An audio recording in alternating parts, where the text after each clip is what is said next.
I'd like to call the March 19th meeting of the County Council to order. Mr. Warren, can you lead us in the pledge, please? Yes.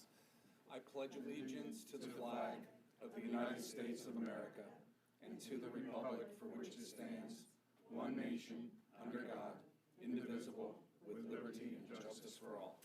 Thank you. I'd like to have a moment of silence, please.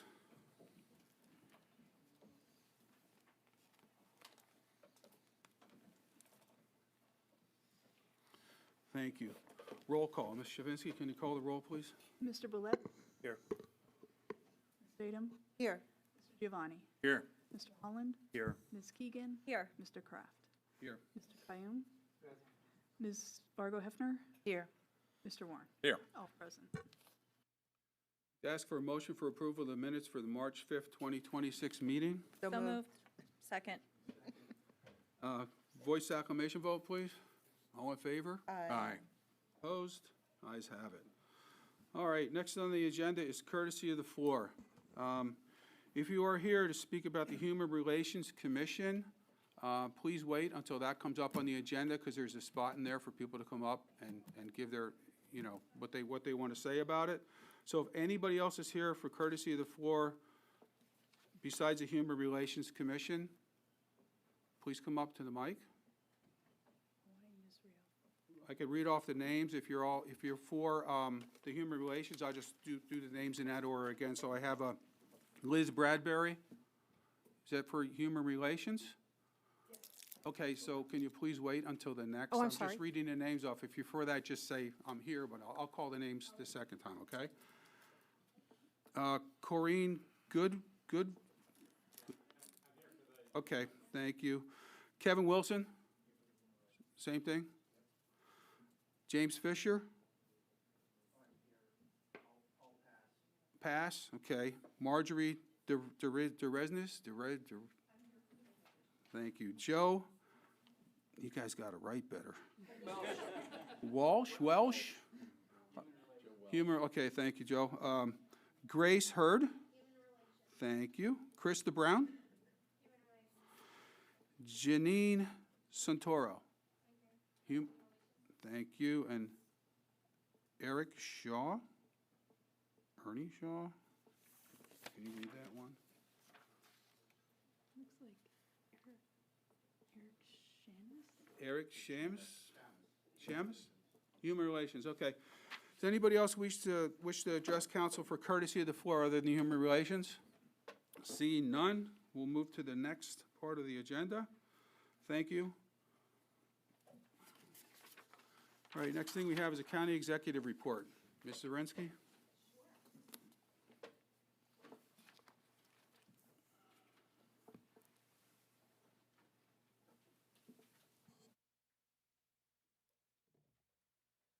It's really great to be in front of a packed house.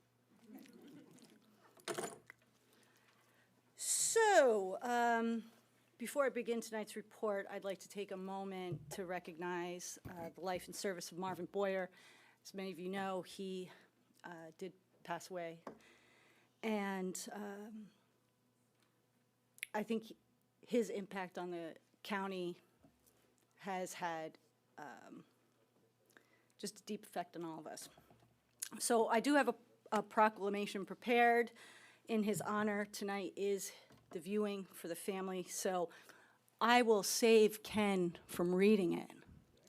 Yeah, because I know how much you don't like when, I'm up here talking too much. But, Yes, it's called the county council meeting. listen, you want me to be thorough and be transparent? That's what I'm doing. Anyway, Marvin's dedication and his contributions to Northampton County will never be forgotten, and we want to extend our heartfelt condolences to his loved ones and family and friends during this time. I will deliver that tomorrow when I go to the funeral services. Each of our departments is obviously working diligently to serve the community and strengthen our operations as we prepare for a really busy spring. As we welcome more guests into the room, at the Department of Community and Economic Development, Our team continues to ensure compliance with federal and state grant programs while coordinating several major countywide events. They've submitted grant applications to Congressman McKenzie's office with letters of support collected from our local elected officials. Our primary focus for the funding that we requested was for the P25 radios. The department is also preparing grant applications for when both Senator Fetterman and Senator McCormick open their application process. Planning is underway for Earth Day, April 25th, and for the Northampton County Festival, which will be May 16th. The DCED is also hosting the Spring 2026 Council of Government meetings. They actually did that last week, and that brought together local and bi-county leaders to discuss shared initiatives that benefit communities across our region. I did attend that event, and I was happy to give a short presentation on karst geology to preview the Karst Geology Summit that we're actually organizing for late May in collaboration with NCC and the Conservation Districts and our own Sherry Acevedo. At the Department of Corrections, Director Lawrence convened a facility operations meeting on March 18th, which I think was yesterday, but it's all a blur, to emphasize the importance of morale, ethics, and leadership and responsibility in creating a safe and healthy environment for the staff. Myself, Mark Arend, and Mike Colon attended, and we had a very good conversation with the captains, the wardens, and sergeants, and everybody who was present. We really think that we're going to make some headway in starting a new chapter there. Interviews for a new security captain took place today to fill a vacancy due to retirement. The next Correctional Academy graduation will be held tomorrow with 6 new graduates joining our ranks, and the next class begins on Monday. Updates to the inmate handbooks and employee policies continue to move forward. Our department and administration remains deeply engaged across all units, of course, and the director, Mark, I don't know if he's here, he attended the labor management meetings. We're really trying to improve our relationship with staff, management, and our unions. Reviewing staffing agreements and exploring election process improvements, including a mail-in ballot stuffing machine that could reduce human error, and it will also be funded by grants. So when something doesn't cost us money and it makes it better, you go to Exton for a road trip and you look at it, you know? So the administration continues to meet bi-weekly with elections in order to make sure we're prepared that any changes to the polling locations of the primary won't have an impact on the efficiency of the election, and the poll workers are prepared for their duties. The department also responded quickly to the storm damage at Graysdale. I don't know if you know this, the roof, part of one of the roofs came off. We filed an insurance claim for the roof repairs, and that is quickly being repaired. In addition, interviews are going on for the director of EMS 911 Center, and our team continues to collaborate regionally with emergency alert systems. Today, myself and Kelly Prentice attended a Housing for All committee meeting at 3rd Street Alliance, which is a group formed as an outcome of the executive summit that was held in January. We're focused on building a comprehensive plan to create a continuum of care for our senior residents, utilizing a housing first model to address homelessness and develop a plan to expand workforce housing, and we will reconvene next month. The Department of Human Services attended the State Administrators Quarterly Conference this week, focusing on housing, data integration, and updates from state offices on developmental programs and mental health services. DHS administration met this week with me to update our administration with their weekly report. There will be some changes coming to Graysdale, and we are making plans to expand oversight to Graysdale, both fiscally and administratively. While these plans are still formulating, we are going to continue our discussions and make our announcements when they are fully formed. Kelly Prentice, our communications manager, was at Graysdale this weekend, and she filmed a cooking demonstration of our chef there. I don't know if you know this, but each month there's a cooking demonstration, and several guests are invited. It's like a very fun little perky activity that we have there at Graysdale. And this week, to celebrate St. Patrick's Day, they made rack of lamb. Yeah, I mean, it looked good. Mashed potatoes, cabbage, bread pudding for dessert, little Baileys, you know, not too much, just a nip, right? Okay, so she also walked in the St. Patrick's Day parade on my behalf, as I was not able to attend because I participated in a panel of speakers for Speaker of the House, Joanna McClinton's Women's Her Story Month brunch, where I was among 4 other outstanding women honorees. At the Sheriff's Department, preparations are underway to send 3 candidates to the 19-week Sheriff and Deputy Sheriff Academy at Penn State. While 1 deputy sheriff remains in training, the department continues to remind residents to be cautious about scam calls. We got a lot of calls this week about scams that are going around. They're becoming very convincing. There's a lot of AI-generated tactics being used. One of the tactics is that our office is calling people. And so you can verify your calls and make sure that you are not involved with a scam. This is also something we posted on our website, and that's also posted on our Facebook page. Okay, this weekend coming up, I know you're all excited.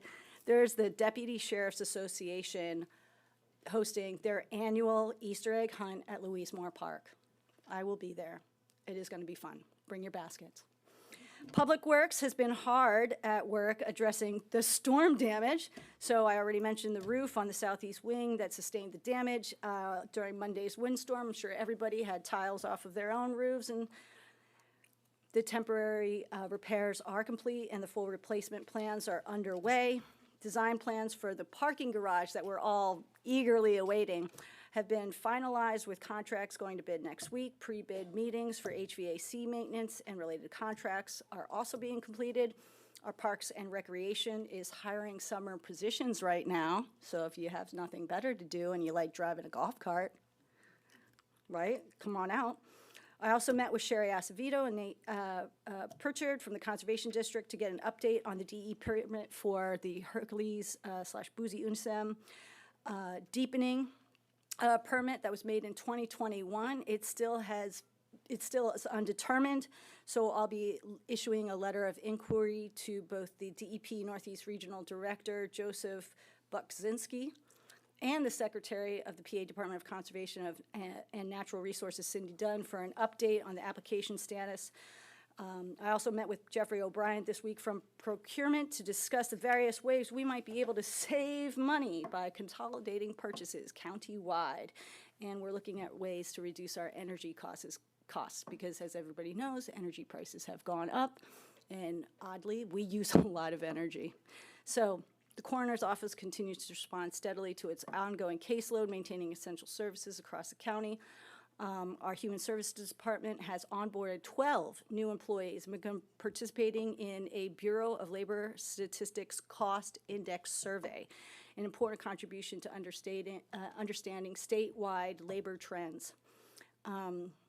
Human Resources recently conducted testing for deputy sheriffs and 911 telecommunicators, and they continue to assist with recruitment for the Director of Fiscal Affairs role. We're working on it. Again, you're trying to drag somebody away from a lot of money to not so much. But this is public service, and we're doing it for a greater purpose, I know.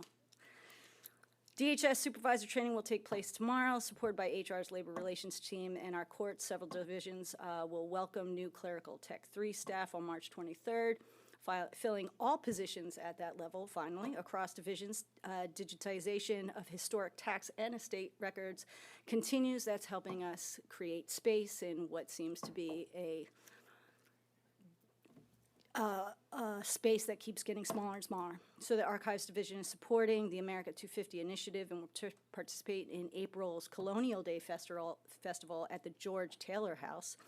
And Fiscal Affairs, again, we're managing our county's daily financial operations, and I have met with Brandon Zunstein many times this week to track our finances And I just want to say we are very lucky to have him. He has been an asset as an acting fiscal director.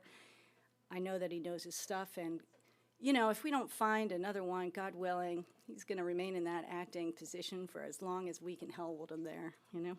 So, again, the Solicitor's Office remains active on right-to-know matters, ongoing litigation, the renewal of parking lease needed to maintain access during the garage construction period, and the City of Bethlehem Greenway project also continues to move forward. That is all that I have for you this week. I will respectfully submit my report. Thank you so much for listening, Ken. Thank You paid you. attention. I'm not even going to have to give you a quiz. No, does anybody have any questions for the county executive? Go ahead. I don't have a question, but I have an appreciation I'd like you to extend to Ms. Wondolowski and Ms. Morton, our appreciation for the prompt communication regarding the Department of Health. It's been really helpful, and it seems like it's been very timely. So please express my appreciation for that. I definitely will. We had a couple of visits from DOH in the last 2 weeks, but all of them have came out clean. And so that was one of my conversations with Michelle Morton and her staff this week, too, was also to talk about our license and things like that. And we are moving forward to restore ourselves. So we will get through this. Thank you. And we I'm will gonna- be better. Yep, thank you, I appreciate it. Thank you. Any other questions? Any other questions for the county executive? Thank you. Thank you, Kelly. Off easy today, huh? Okay, next thing on the agenda, old business. A public hearing of an ordinance entitled, "An Ordinance Establishing a Human Relations Commission for the County of Northampton." This was Mr. Boulay and Mr. Boulette and Mr. Warren introduced this ordinance on March 5th, 2026 meeting. Now is the time for comment from the public. I have a list of who all signed in, so I'll read that first. We'll go down that list, and then if there's anybody else that wishes to address council, if, you know, what they wanted to say wasn't already said, we'll have you come up. So the first person is Miss Liz Bradbury. Deja vu. And could you state your name? Yes. And your address, and you have 5 minutes. I'm Liz Bradbury. My address is the 400 block of 9th Street in Allentown.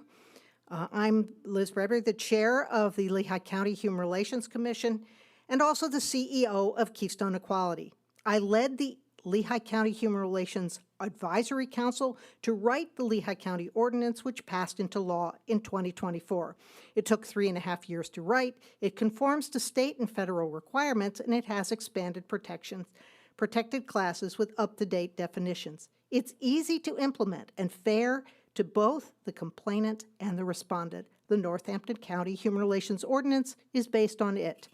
Lehigh County's Human Relations Commission is able to resolve a complaint in 2 days rather than the 2-year average of the state commission. Our Lehigh County Commission's yearly budget is just $500, and in 2 years, we have only spent $136. I'll gladly train your Human Relations Commissioners for free. I'm a professional trainer. I've trained lots of commissions. I'm training the Chester County Commission on March 30th. It is the law itself that protects people's rights. Actual filings of prima facie cases are important, but relatively rare. In Section 202 of Northampton County's Home Rule Charter, county council's specific powers include adopting ordinances. In all Pennsylvania Home Rule municipalities, legislators may create ordinances specific to the community's needs in any way not explicitly denied by state law, and the state formally grants you the right. Section 12.1 of the Pennsylvania Human Relations Act, passed in Harrisburg in 1955, specifically states the legislative body of a political subdivision, that's counties, cities, towns, boroughs, and school districts, may, by ordinance, authorize the establishment of a local human relations commission. And case law supports local commissions. In August 2005, Pennsylvania's Supreme Court declared it looks favorably upon the autonomy of each municipality to provide protections to accommodate its citizens in the area of anti-discrimination. The Commonwealth Court upheld Allentown's Human Relations Ordinance, finding it not in violation of the Home Rule law and not preempted by the Human Relations Act, even though it had protected classes that went beyond the state. The court also recognizes the inherent power of all municipalities to adopt anti-discrimination laws, whether they are home rule or not. Since that judicial confirmation in 2005, 76 other Pennsylvania municipalities have passed human relations ordinance. 27 are home rule. Of the 6 counties, 5 are home rule. And since Lehigh County's progressive language passed 2 years ago, 4 other municipalities used the Lehigh County language to pass their own ordinance, including Allentown and Chester and Delaware counties. The courts state that your county's right to pass a human relations ordinance is provided by your police powers, which is your inherent foundational authority. Lehigh County, which is also home rule, writes, "This ordinance shall be deemed an exercise of the police powers of the County of Lehigh for the protection of the public welfare, prosperity, health, and peace of the people of the county. Pursuant to the Pennsylvania Human Relations Act, there is hereby established a Human Relations Commission." Both Chester and Delaware counties cite that passing their ordinance is an exercise of their police powers. All Pennsylvania municipalities have police powers. Nothing is in the way of the passage and implementation of this very important Northampton County Human Relations Ordinance. Feel free to contact me for additional information. Reach me through the Lehigh County website or Keystone Equality's website. Thank you for proposing and supporting this ordinance. Do you have any questions for me? Okay, thank you.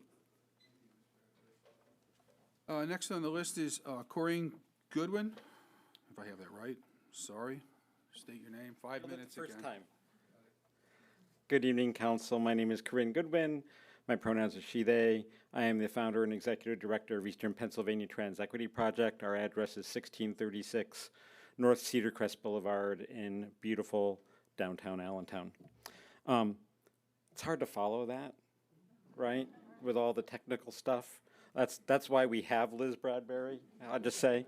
And as y'all know, I was here last time, and I talked about things like that, you know, the Pennsylvania Human Relations Act hasn't been substantively updated since 1955. Federal law hasn't been substantively updated since the 1970s. You know, I talked about how the current Pennsylvania Human Relations Act doesn't contemplate the realities of today's workforce. For example, it only covers employees in companies that have 20 or more employees. It doesn't cover gig workers. It doesn't cover veterans. It doesn't cover people who use service animals and all that stuff. So I'm not going to talk about that. Turn the page. I was going to talk about, you know, the importance of handling these complaints swiftly, not just for the complainant, but also for the respondent so they can get back to business. Last time I was here, I talked about how often these complaints are handled through mediation, trying to bring both parties to the table to come up with an amicable solution, which is really critical. I talked about how it's important that the commission work around educating business leaders and others in the community so that they don't run afoul of the law, and how ultimately these ordinances help build business. So I'm not going to talk about that stuff. On my way here tonight, I recalled a conversation I had with an individual about 6 months ago. They were the parent of a transgender kid, 18-year-old kid, and they live in Arkansas. And they were seeking to flee Arkansas because of the horrible things that are happening to transgender individuals in some of these southern and red states. And so this parent is a doctor, and they were seeking new employment in the northeastern part of the country so that they could protect their kid. They also happen to be married to a man who is a disabled Iraq veteran and uses a service dog to help them with PTSD.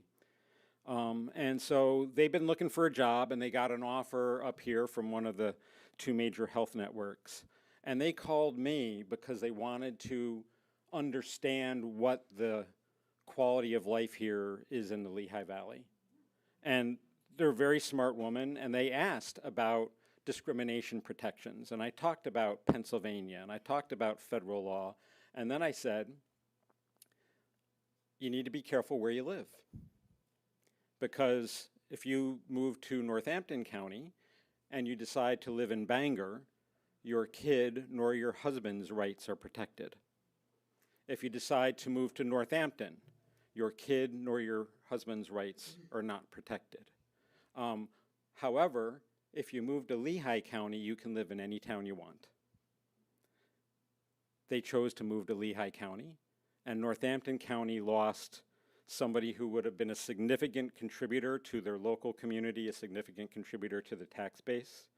This is what this law does. These laws encourage people to move to the county, encourage people to come here and make our communities better. The people who elected you to represent them and to take care of their best interests. And that's what I'm asking you to do tonight. That's what all these folks here are asking you to do tonight. Thank you.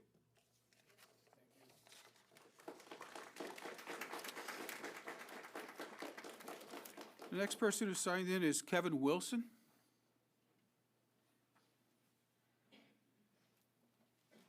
Again, state your name, where you live, and 5 minutes, sir. Hello, members of the council. My name is Kevin Wilson, and I live on Chester Road in Bethlehem. I am a licensed social worker, and my pronouns are they, them, like I said. I'm also on the board of Keystone Equality, and tonight I'm here to support the passage of the Northampton County Human Relations Ordinance. I know it's already been said, but I think it bears repeating that the current Human Relations Ordinance at the state level that was adopted in 1955 remains a product of that time. It does not protect, and by no means is this an exhaustive list, but gig workers, independent contractors, including, in many cases, social workers and therapists, veterans, and the volunteers at the local level. Of course, if you believe that your rights have been violated, you could file a complaint with the state commission, but complaints handled by the state, it's a long process, sometimes taking up to 2 years with significant amount of backlog cases. Having the commission based in Northampton County as opposed to remotely from Harrisburg by residents of the county, the commission would be better apt to respond to complaints filed in a timely and more efficient manner. Not to mention the monetary cost that was mentioned before of the commission is almost nothing as the commissioners are volunteers. So that was the hoopla. Professionally, I want to work where everyone is free to engage in the essential work that our communities rely on. From DoorDash drivers to emergency plumbers to social workers and physicians. Knowing that our local government cares about all people in the county, no matter what your job title is important.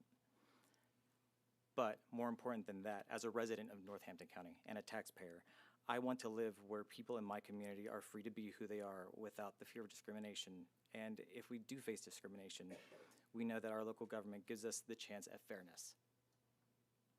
Let us remember that this ordinance and the establishment of the commission is about treating people in Northampton County with the dignity and respect that we all deserve.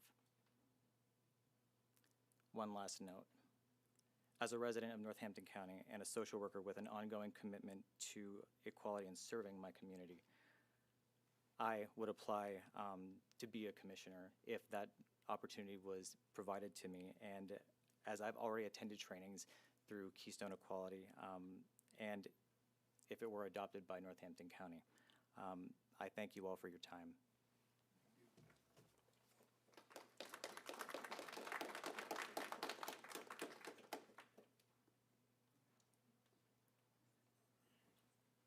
Next person on the list is James Fisher. Yes, I will pass. Okay, I support the ordinance. thank Thank you. you. Margie Durenzis.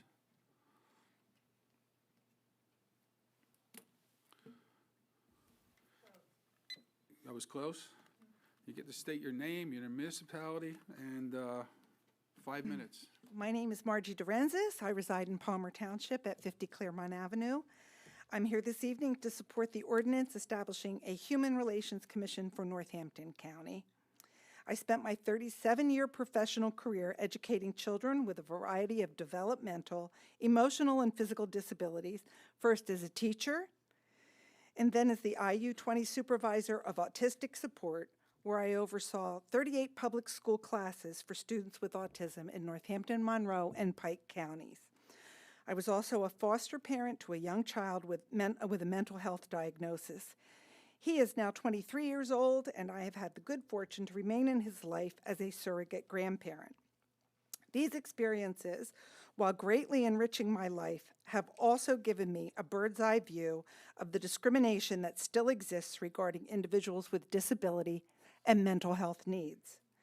Several years ago, a parent of one of my former students contacted me to request my attendance at a Palmer Township Zoning Hearing Board meeting to advocate for her daughter's rights. The agenda included a request to convert a house in a residential neighborhood into a group home for adults with severe developmental disabilities. Her adult daughter with autism, along with 3 other individuals, were slated to reside in the home. The mother had become aware that a large group of neighbors was going to attend the meeting to protest the home.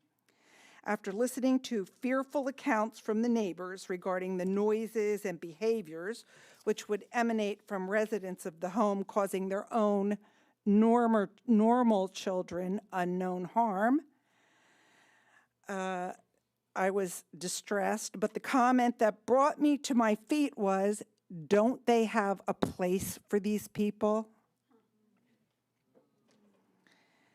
I had to remind my neighbors in Palmer Township that Pennsylvania had begun the deinstitutionalization of individuals with developmental disabilities from state hospitals in 1984.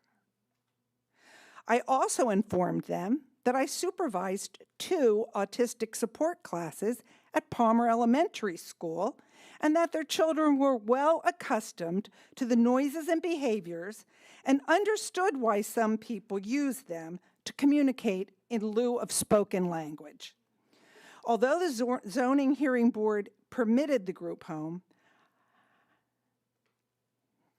I saw the stricken faces of the family members awaiting the decision, fearful that their loved ones would have nowhere to live. Recently, I have had the honor of serving as the Human Services Chair of Executive Zirinsky's transition team. In that capacity, I have met with Director Wondolowski, Deputy Director Barbosa, and each of the supervisors of the departments under their direction. I'm going to take just one moment to give them a quick plug.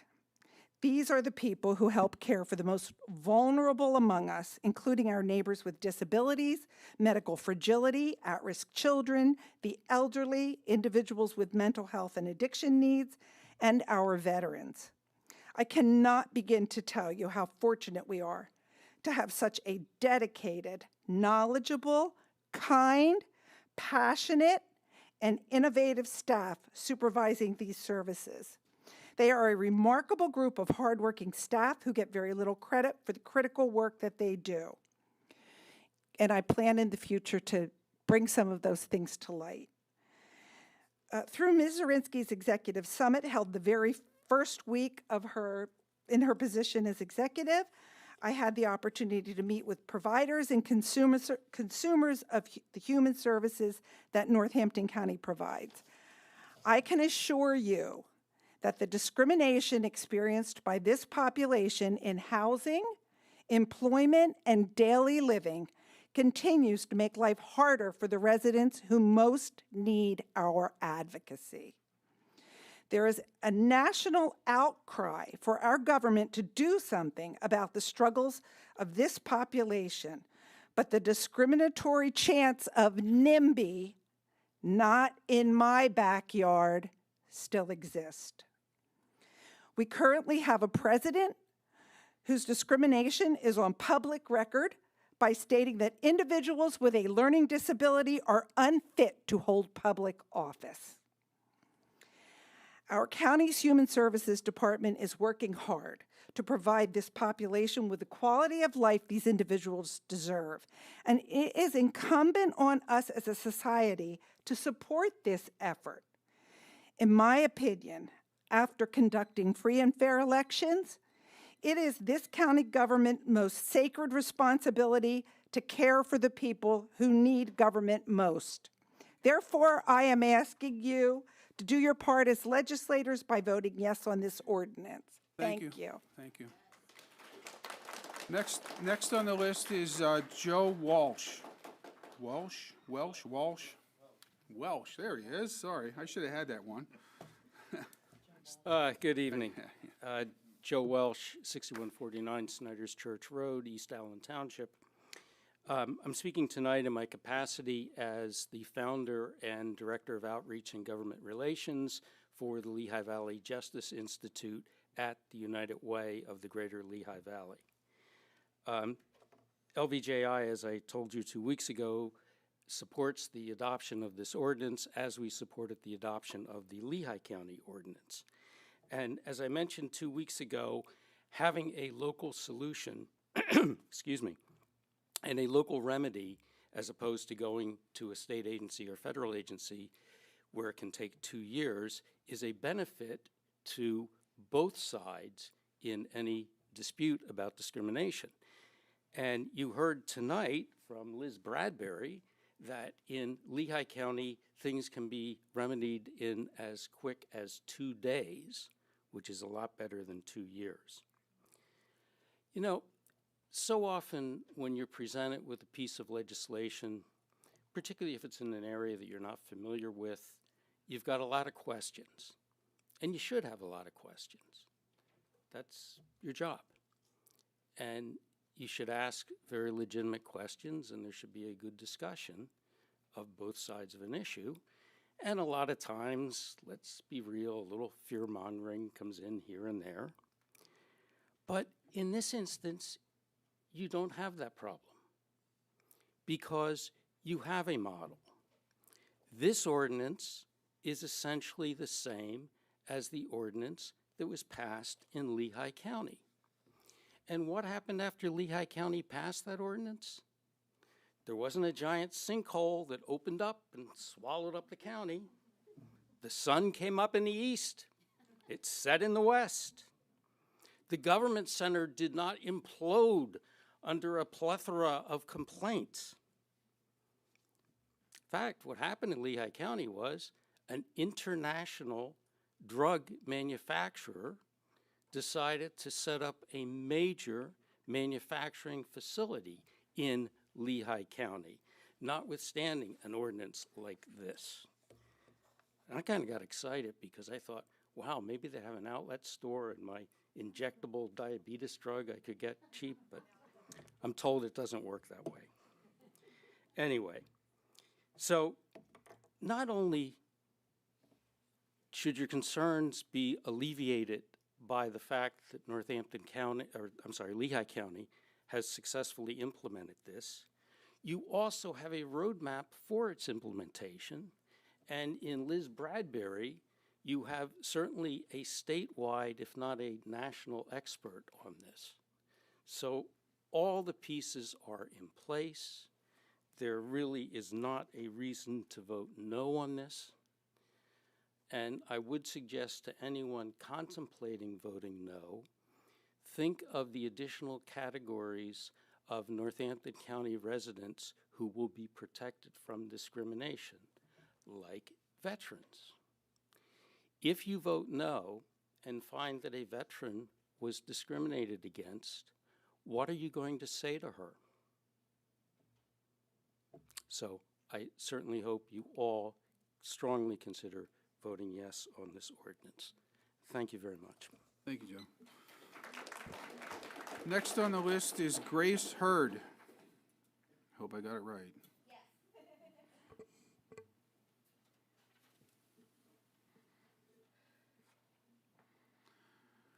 State your name, municipality, you have 5 minutes. Yes. Good evening. My name is Grace Hurd, and I am a resident of Wilson Borough. I'm here tonight to urge your full support for the Human Relations Ordinance. Northampton County is a place of progress, where we value hard work and neighborly respect. Currently, our local laws have not kept pace with the people who live here. When I look at the ordinance, I see my own life. I have seen my past as a gig worker, working as an insurance broker and a Grubhub driver. Data from Axios shows that 14% of the workforce participates in the gig economy in any given week. There are thousands of people in our county who currently lack explicit local protections. This ordinance ensures every person is judged by their work, not how they earn their living. But more than that, I see the people that I love. I see my mother, who is mostly blind. She's one of 30% of seniors in our county living with a disability. I've watched her struggle simply because of a space locked to the visual contrast she needed to stay safe. I also see my close friend Rebecca. Rebecca is a young woman, my own age, whose life was permanently changed by disability after COVID. For her, accessibility isn't theoretical. It determines when or even if she can fully participate in her own community. I also think of my father, a veteran who has since passed away. He has served to protect our freedoms. We honor that service by making those freedoms real for everyone, including the 6% of our neighbors who are veterans, the 50% of our adults who are married, and the thousands of pregnant women this year.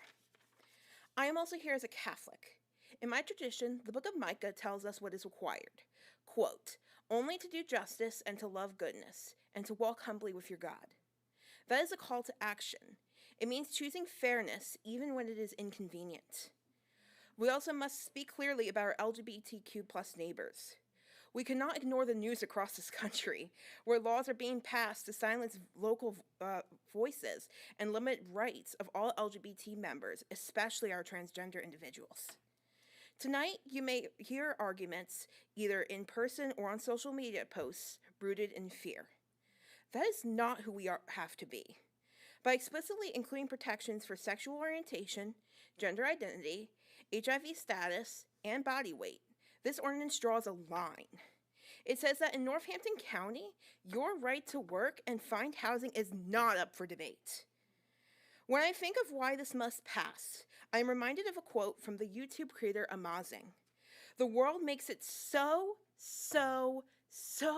easy to be cynical, judgmental, and negative, and I refuse to fall into that. Tonight, you have the same choice. Choosing justice takes courage to look past the noise and do what is right.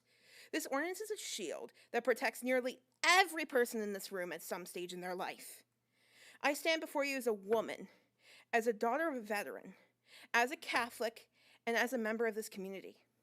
I want these protections for my family, for Rebecca, for my mother, and for every person who calls this county home.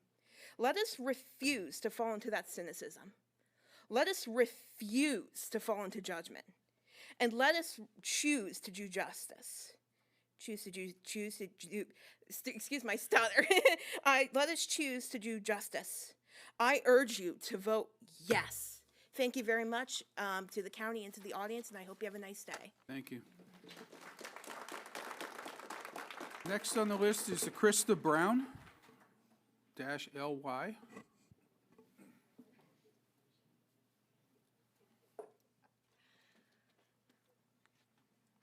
Hello, thank you.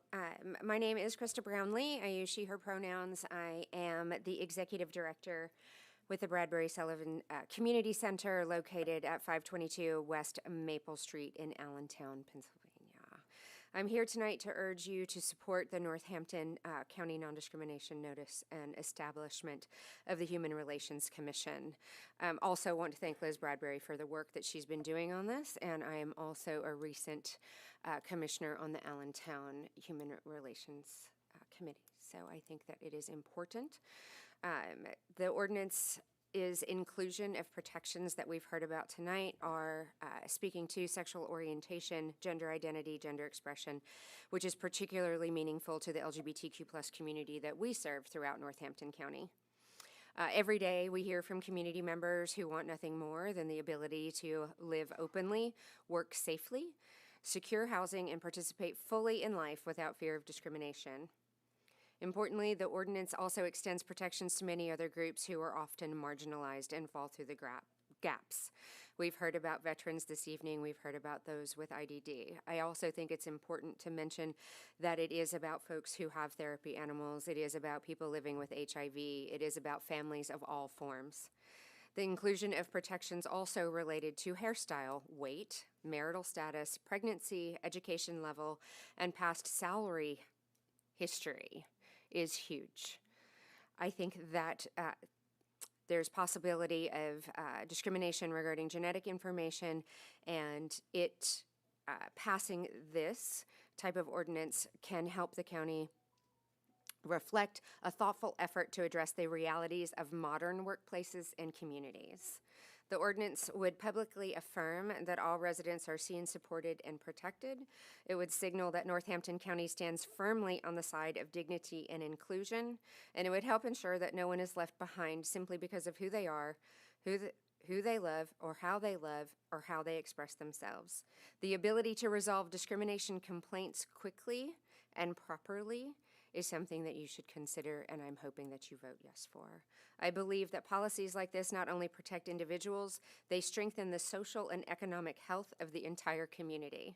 I respectfully urge you, Council, to vote in favor of this ordinance. Thank you for your time, for your leadership, and for your commitment to justice. Thank you. Next on the list is Janine Santoro.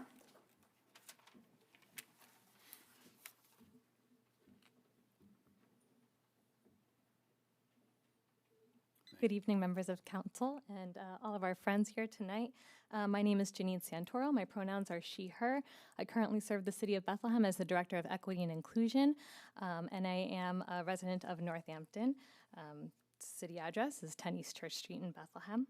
I come tonight with a letter from Mayor Reynolds who has written in support of the non-discrimination ordinance, and then I also have a few comments to add if that's all right.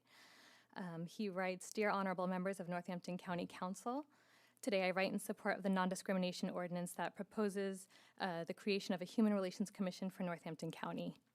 The City of Bethlehem's Human Relations Commission Ordinance, Article 145, was first established on July 1st, 2011 after much deliberation and has been active since then. With the passing of Lehigh County's ordinance and the creation of their Human Relations Commission in 2024, it prompted much discussion within our own Human Relations Commission about the consistency of messaging with both counties, since approximately a quarter of Bethlehem residents live in Lehigh and the other 3/4 live in Northampton. They are also currently deliberating about adopting a version of the ordinance that is before you today, and your passing the ordinance would provide consistent messaging to our residents and let them know that they are protected against discrimination across the Lehigh Valley. The Pennsylvania Human Relations Commission is often viewed as a catch-all for cases that do not fall under a county or municipal HRC, which has led to an inundation of cases and a long waiting period for a hearing. Our goal as a municipality is to help mediate the cases that come before us, but also feel confident that if we do not have the resources, the quorum, or other necessities to properly do so, that the counties could adequately handle cases without referring them out to the PHRC, which might not be able to hear them all in a timely manner. Additionally, while the Bethlehem Human Relations Commission ordinance adequately protects many who might face discrimination, there is an appreciation of the broad categories that this newer ordinance covers, as well as more expansive definitions of the categories that allow for an improved, concise, and comprehensive message to the public on what protections are available to them.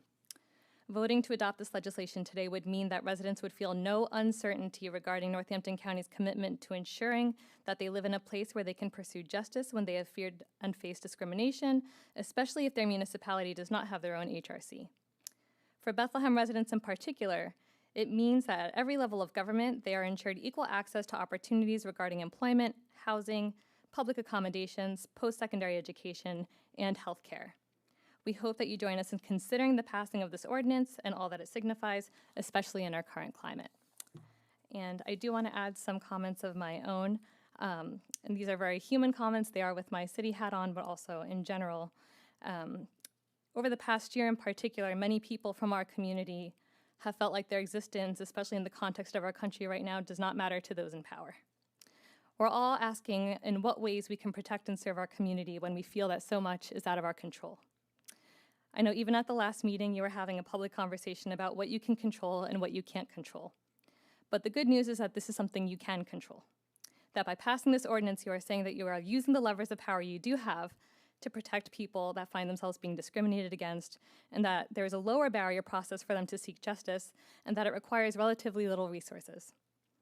I also want to say how lucky we all are to be in this room together tonight with people like Liz Bradbury and Corinne Goodwin that really consider this their calling to stand up for people who are the most disenfranchised and oftentimes unseen, which is why I think the extensive nature of this ordinance is so brilliant. My personal hope outside of the hats that I'm wearing tonight is that you also recognize this as brilliant and ever evolving, like our HRC is discovering, and that you realize that there's no better time than the present to pass this. Thank you. Thank you. The last person on the list is Eric Shaw's? Chance, thanks.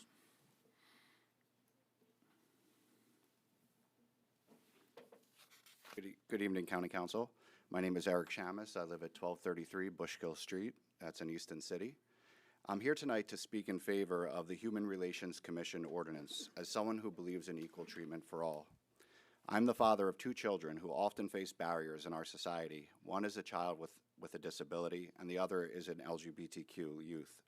For families like mine, equality isn't a political concept, it's a daily fight. When I look at this ordinance, I don't just see legal text, I see a promise that all people throughout Northampton County will be treated with dignity. This ordinance creates a seamless shield.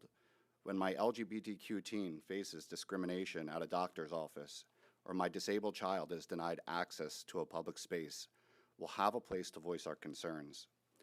These are not scenarios that could happen. These are situations that have happened right here in our county. We should not have to wait years for backlog state investigators. We should be able to turn to our local commission in our own community that explicitly recognizes everyone's right to exist and thrive. A society's true character is revealed in how it protects its most vulnerable. Tonight, you have more than a vote. You have the opportunity to lead with compassion and courage. By passing this ordinance, you aren't just creating a rule. You're creating building blocks in Northampton County where every ability is honored and every identity belongs. Tonight, you have the opportunity to make inclusion the standard and true equity our legacy. Thank you. Thank you, sir.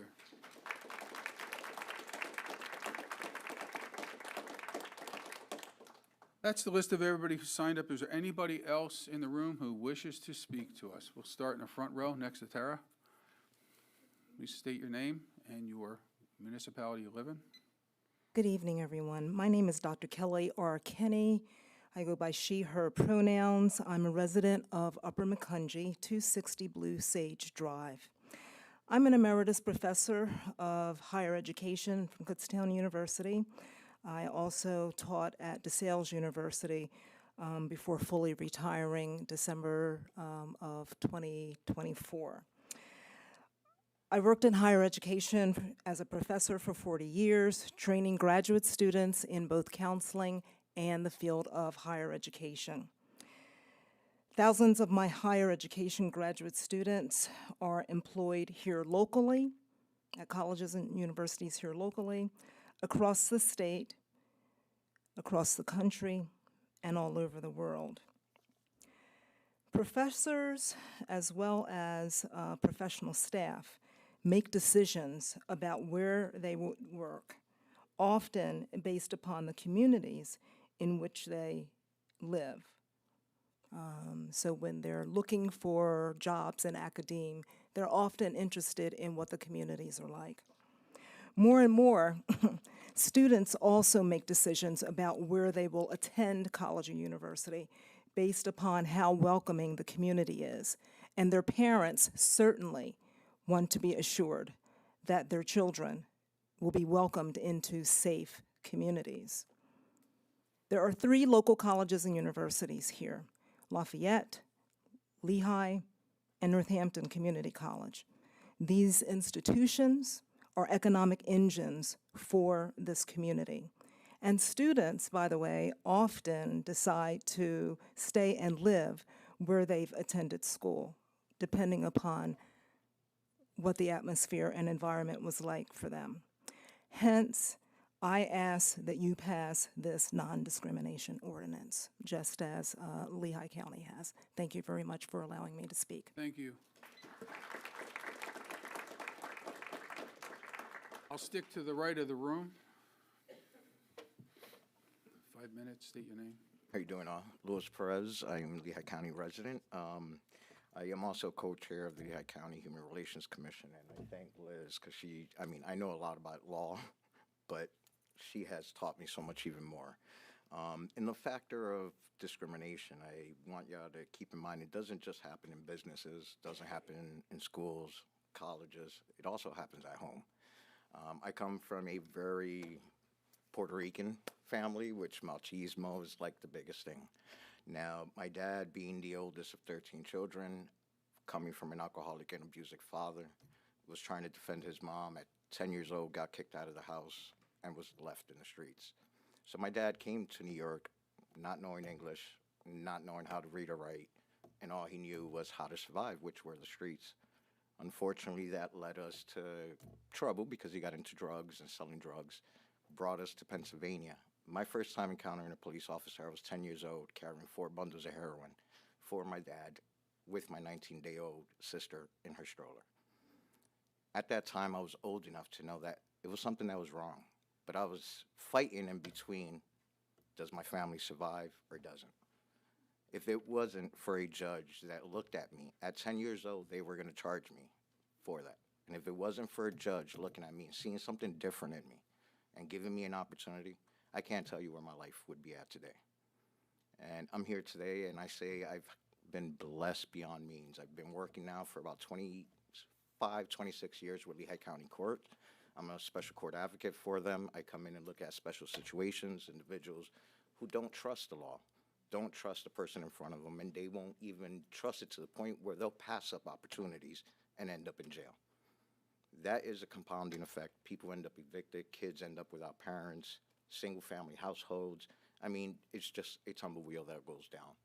I've had the privilege of serving on the CALV board for about 6 years and worked with them tremendously, working with underprivileged youth. Now I'm working with Gavin Halham, which is ironically my defending attorney and now the DA of Lehigh County. Incredible man, one who has been listening to the challenges that we've gone through. And I say that keeping in mind where I come from. I left my house at 16 because my mom's second husband was raping both of my sisters. At 16, I ran away from home and took my sisters with me. If it wasn't for someone believing in me and the drive I had and the desire to do something different, I would have never got my first apartment and my first job and my opportunity to work with the courts. And I'm sadly to admit, I've been in Northampton County Prison many times because throughout all these challenges, no one would give me an opportunity. I had a record already. I'm Puerto Rican, tattoos. Sadly, the machismo part played a big part because I ended up with 4 kids, 3 which were conceived while on birth control. I absolutely love my kids. I always knew I wanted to have a family, but being truthful, I was even hiding the fact that I was gay because of the discrimination from my father. So I say that to keep in mind that we never know who's in front of us. We never know the opportunities people can have or are being denied or what they can become. Because throughout all my challenges, the one thing that kept me going was the faith that that judge put on me. And today, Kelly Bannock, I was featured on her retirement story. I was honored. Now she's the juvenile judge in Lehigh County, and we're working with underprivileged kids.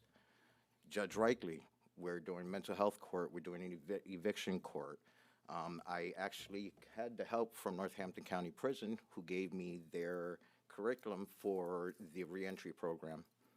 And if it wasn't for my relationships and the people that trusted in me, I would have never got Lehigh County to start their own reentry coalition. Now we've been running for 4 years. We're helping people incredibly. We're doing housing, job reform, I mean, drug and alcohol, mental health. And I keep saying this not to pat myself on the back, because I do it because of the opportunity I got. So I ask you, keep in mind, you never know who's in front of you. It's never what they look like. We all have something inside. It could be your kids. It could be your siblings. It could be your parents. My 4 children now, I thank God, fought through tooth and nail. And I'm telling you, we hit walls. But I was not going to be the parent to allow them to go through what I should have been going through. And now I have 2 kids that serve the Army. One's been in there 9 years. He's an E6 now, and I have one that just joined. He's an E4 because he was doing other things prior to joining. My daughter owns her own cleaning business with major contracts in the industrial area. And I have one son who's mentally disabled who we are juggling around, I apologize, juggling around just to keep him in the state of mind of he's moving forward. Because of his disabilities, he's been passed up for a lot of opportunities. And we're figuring it out. But again, I implore you, please do the right thing, and I'm sure you guys will, because we are all going through it, and it makes us all better. Thank you. Thank you. A lot of hands over here on this side of the room. Sir, with the hat.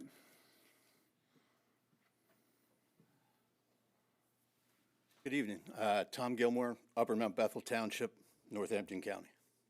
Man, you don't see a full house for county council very often. You've heard from your constituents across Northampton County, from representatives from incredible social welfare groups, advocates this evening. I know some of you personally, and I've watched as you either ran for your first election or your re-election. Some of you used language during your campaign such as a voice for the voiceless. Here in this room, you have many folks who are on the front lines of that fight. LGBTQ, homelessness, emotional and physical disabilities, and veterans groups, among others.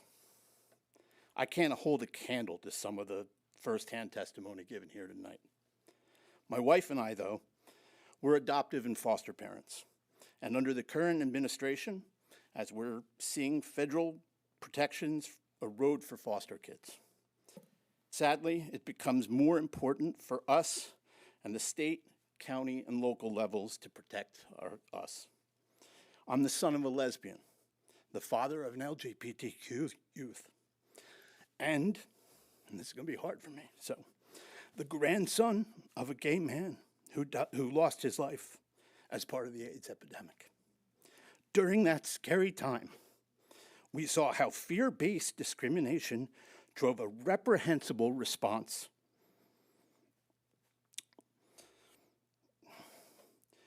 And while the federal government sat by and watched people die. Gratefully, science has caught up, and those living with HIV are not only surviving, but thriving. In consideration of legislation like this, it's important to remember those historical moments and not let that escape what we consider tonight. This is a time to set aside any personal grievances you may have with whomever sponsored this legislation.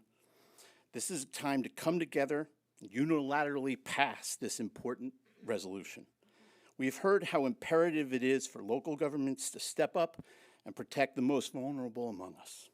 Personally, I'd like to urge you to pass the resolution in consideration here and look forward to all of you, voting in favor. Thank you.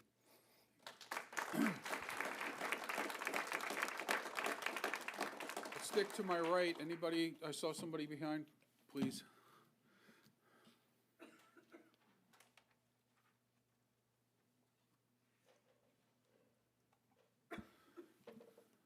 State your name, municipality, of 5 minutes. All right. Thank you for the opportunity to speak to you all again tonight. My name is Krista Molchansky. I reside in Lower Saucon Township in Northampton County. I am also very fortunate to be the advocacy director for Action Together NEPA. We're a grassroots organization. We're a membership organization representing hundreds of members across northeastern PA. And I'm going to kind of slightly modify my remarks because I don't want to repeat what other people smarter than me have said. But as I listened to other people talk, I started thinking about a lot of the truly amazing people that I get to work with every day in my role advocating for policy issues. And I've been thinking about the young man that I met a couple of years ago who moved from Philadelphia out to Lidditz, outside of Lancaster. He has spent his whole life in Philadelphia. He wanted to move to Lidditz. He wanted to be in a more rural, suburban area. And when he was looking for an apartment, he was denied getting the lease on the apartment. And listening to his story, it was very clear that he was denied because he happened to be LGBTQ. The person running the apartment realized that. And he shared with me that he was absolutely shocked that he didn't have protections against that type of discrimination. He thought because he had those protections in Philadelphia that they just existed across the state. And so I've been thinking a lot lately about the precarious nature of those protections. I spent my day earlier talking to parents and advocates in a school district where the school district had a policy that was very inclusive, that protected transgender students, LGBTQ students, non-divergent students, students with disabilities, and tonight they rescinded that policy. So I think this is an important thing that we can do to show that we see and respect and protect the rights of everyone in this county. And I urge County Council to please pass this amendment, this ordinance tonight. Thank you. Thank you.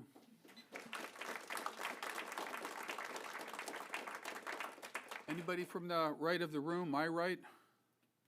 See none. Left of the room? Anybody, please? I'll get you in the hall last.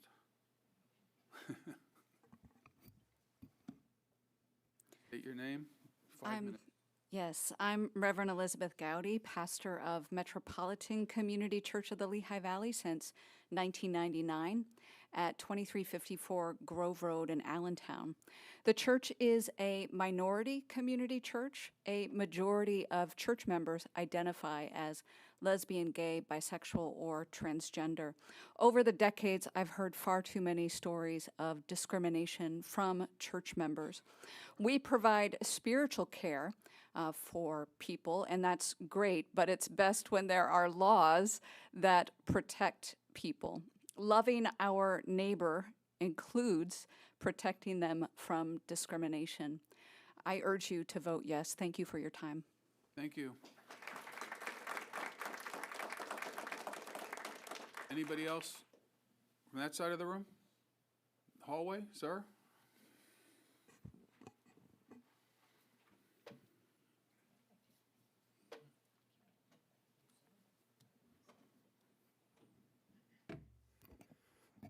Hello, my name is Andrew Bogley. I'm a resident of Wilsonboro, and I'm also the secretary of the board for the Swingle Family Foundation, which is a nonprofit with a mailing address of 2430 Butler Street in Easton. I'm here tonight to speak in favor of passing this ordinance. In my experience interacting with folks in our own circle of friends, through our nonprofit, and in the general LGBTQ community, discrimination is still alive in our backyards. Just in the past few weeks, a friend of ours who was hosting weekly events at an establishment in downtown Easton recently announced that he is no longer holding these events because it is no longer safe for the community to gather there. The spaces that the LGBTQ community and other marginalized communities can safely gather are dwindling. Passing this ordinance sends a signal to those who feel that they do not have a voice, that their local government is in fact listening to them. Thank you for your time. Thank you. Is there anybody else that wishes to address council on this matter? Seeing none, we'll move to council discussion. Does anybody from council wish to discuss this matter? Yes, I'd like to make just a couple comments. But So first, I'd like to say thank you to everyone who came here tonight and spoke in favor of this. It's deeply appreciated. A question I've heard a couple of times from people is, why are we doing this? Why is this so important? And I think the incredible support we've seen from the community tonight, all the letters that we've received from different organizations such as Turning Point of Lehigh Valley really speaks to why that's needed. So the other thing I'd like to say is that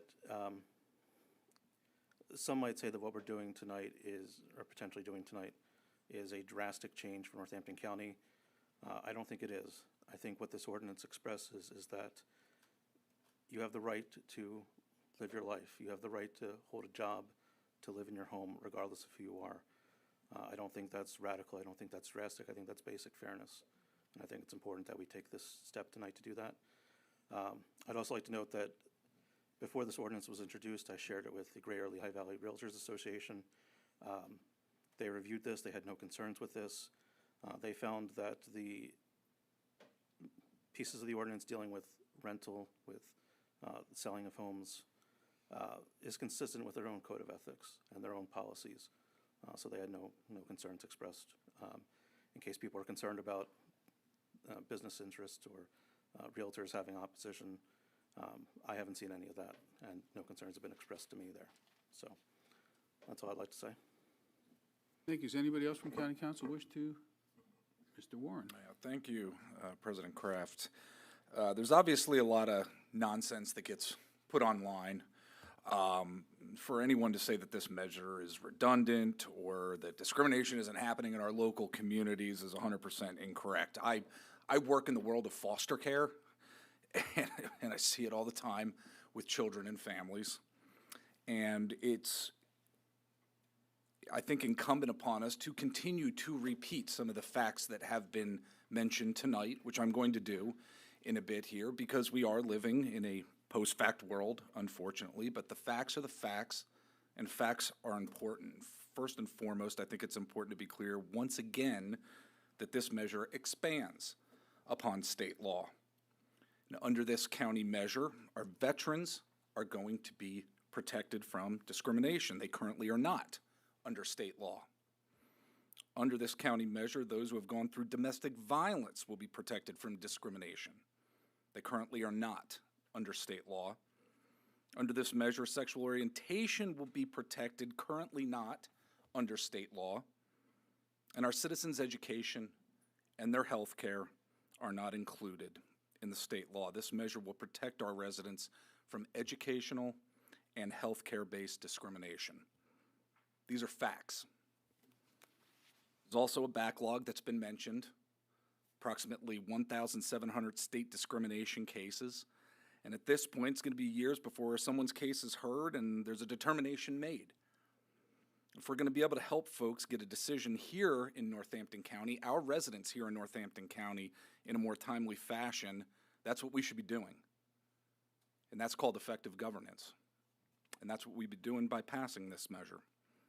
And for our Northampton County residents, the presence of a County Human Relations Commission, I believe, sends a very clear message that everyone belongs and everyone deserves equal treatment. Folks here in our county should know that there is a trusted and community-based body dedicated to fairness and accountability right here in our backyards. It was an honor for me to co-sponsor this measure, this common sense measure. And as has been said earlier, this is about fairness. This is about fairness. I thank you, Mr. Billette, for introducing this measure, and I thank everyone who has come out. This is important for all of our communities. Thank you, Mr. President. Anybody else wish to address council? Mr. Quam. Filing a complaint with the Pennsylvania Human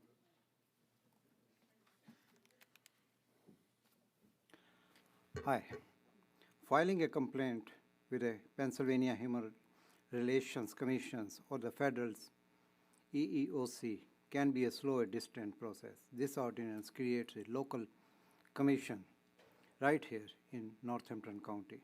The purpose is to give residents a nearby accessible place to file complaints without needing to navigate the federal or state bureaucracy.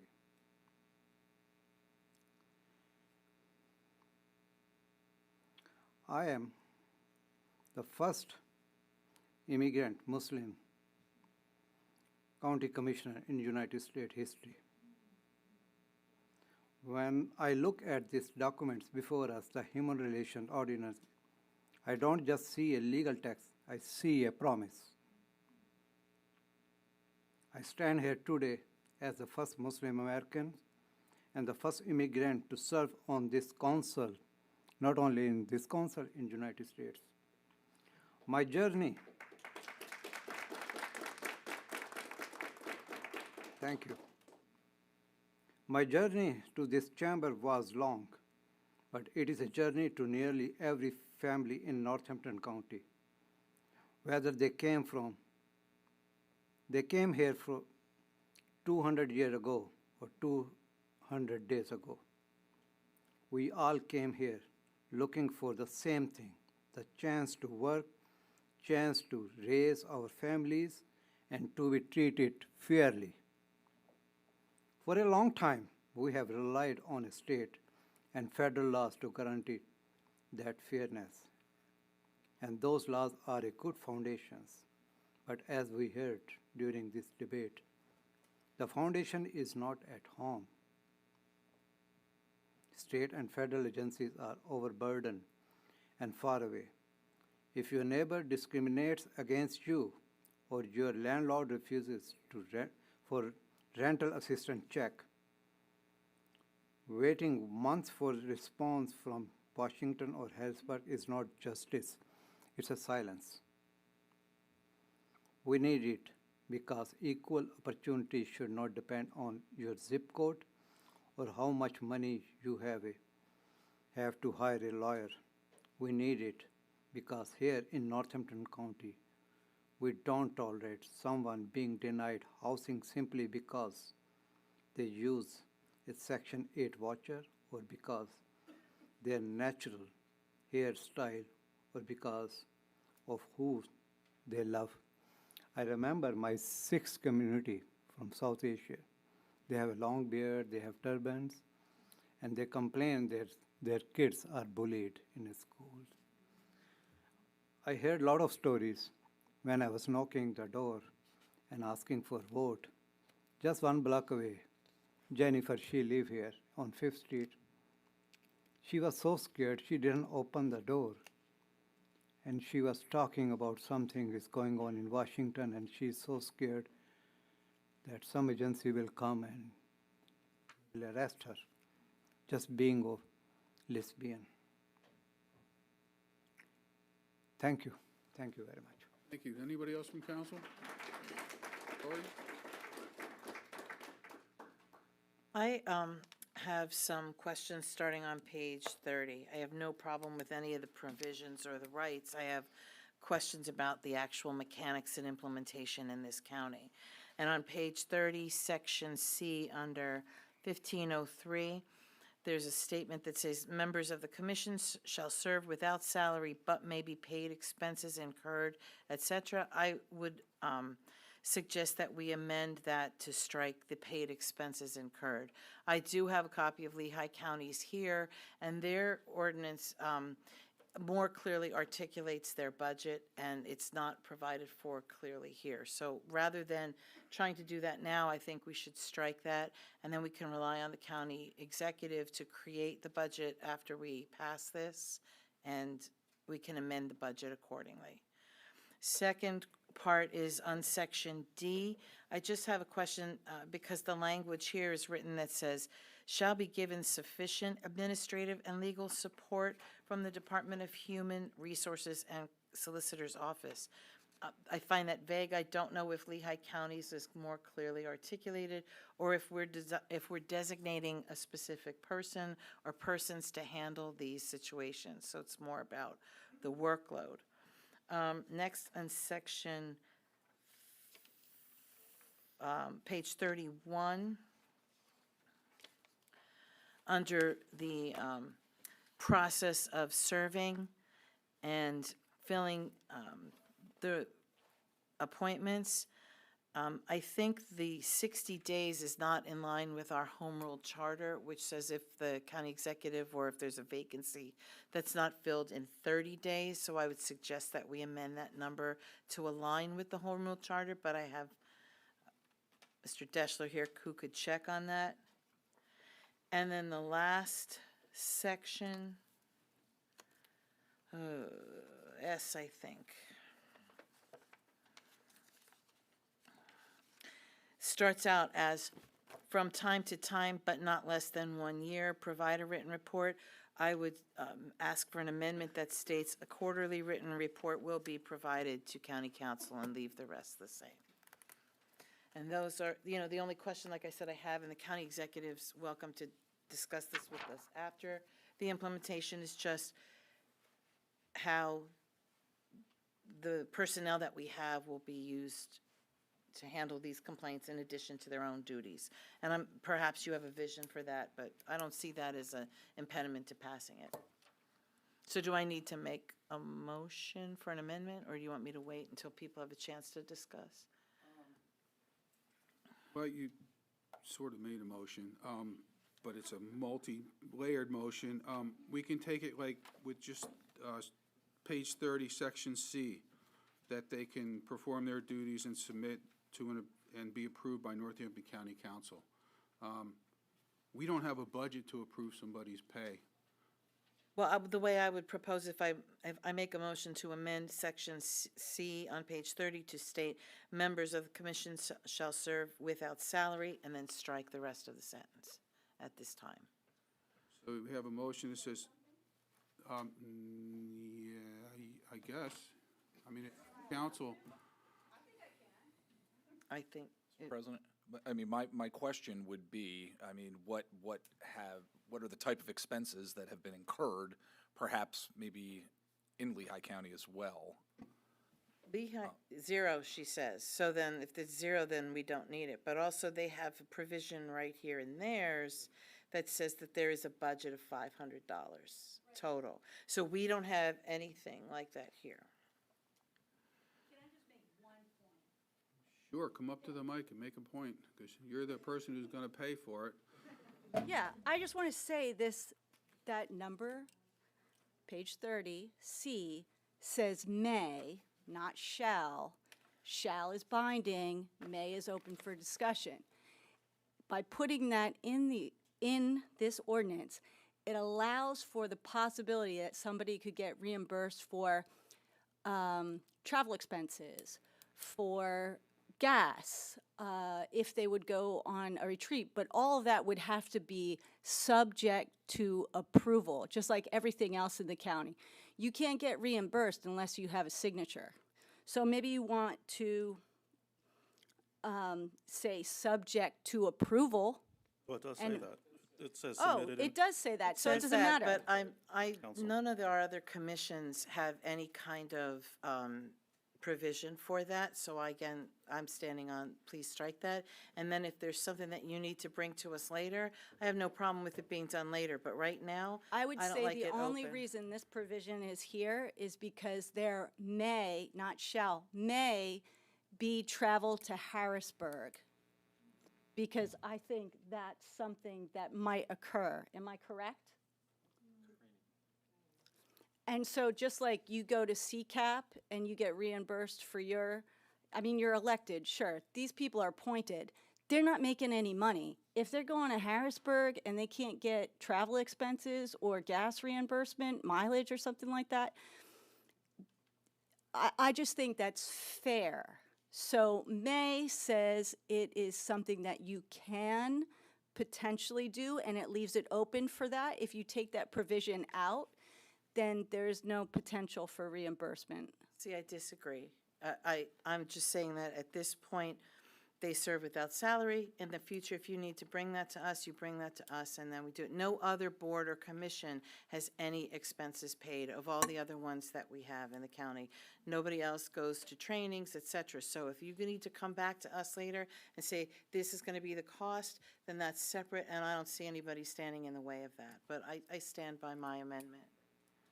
Sure, I stand by my statement. Thank you very much. I appreciate it. Mr. Rensky, so we have a, Purely for informational purposes, I presume that language is in there because it parrots the pertinent section in the state statute, which allows for reimbursement for expenses.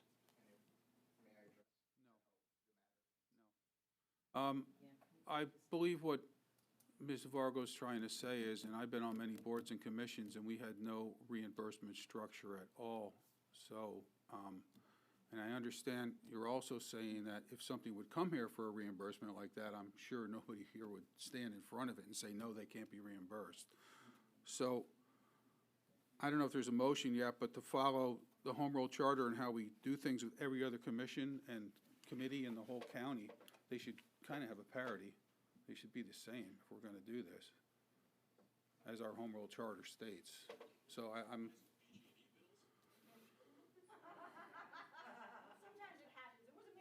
So is there an amendment for C? Do you have a I proposed motioned amendment? that what I said, members of the commission shall serve without salary, and then strike the last part. And that would be my amendment to that, So but I would need a second, C would be, members of the commission shall serve without salary, period. period. And then everything else is scratched. Do we have a second? I'll second it. So we have a motion and a second. Any discussion on the motion? The only discussion I would submit is that Call for the vote, please. Ms. Fargo Hefner? Yes. Mr. Kraft? Yes. Mr. Holland? yes. Ms. Keegan? No. Mr. Fayum? Yes. Mr. Warren? Yes. Mr. Bullet? No. Yes. Mr. Giovanni? Yes. The motion to amend section 30, page 30, section C passes by a vote of 7-2. And then my second one, sorry, Mr. Kraft, was on page 31, section F, but I see that Mr. Deschler's looking up that 60 to 30 to align with our home rule charter. We could, If the county executive does not appoint new human relations commissioners within 60 days of the commission dropping below 7 members, county council shall appoint sufficient members. I'm asking that be changed to 30 days, because I believe that's what it says in the charter. If Right, she so- does, So in section 1002C, it says an appointment shall be effective, an appointment shall not be effective unless the county council by resolution confirms it or fails to reject it within 30 days after the appointment. But then it goes on to say, if the court or the county executive fails to appoint an individual to fill a vacancy on an authority, board, or commission within 60 days after the occurrence of the vacancy, the county council forthwith shall make the appointment. So I think, so it's in line, so I withdraw that. And then the last section that I have is on page 32, S, instead of from time to time, striking that first part of the sentence and stating a quarterly written report will be provided to county council. And then leave the Laura, rest of it. I think actually you're probably correct in that. How about for the first 60 on F? Shall be appointed by the county executive and confirmed by county council.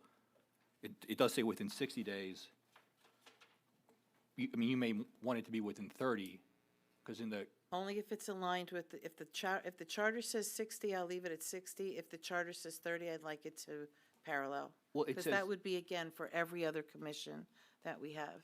right, it says the appointment shall not be effective unless the county council by resolution confirms it or fails to reject it within 30 days after the appointment.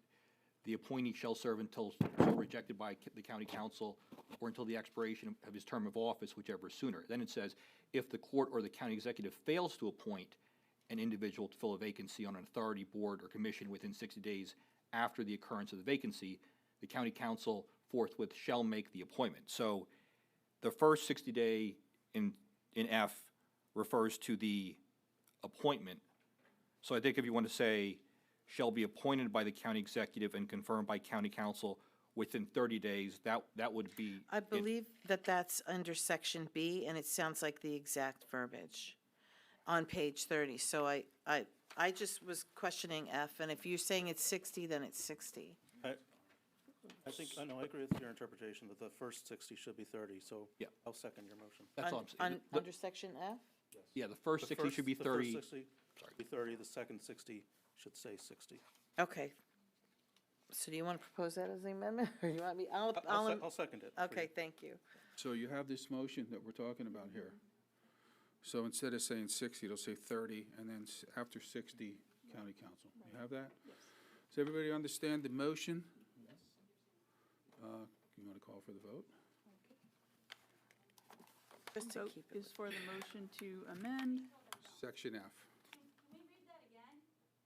Do you want me No. to read it as it will be, the motion if it passes, would cause it to say in part, additional Human Relations Commission members shall be appointed by the county executive and confirmed by the county council within 30 days. No, because that would say that I have to appoint them and they have to be confirmed. That's an and confirmed within 30 days. That means that I have to come to you in the same month that I appoint them for you to confirm them.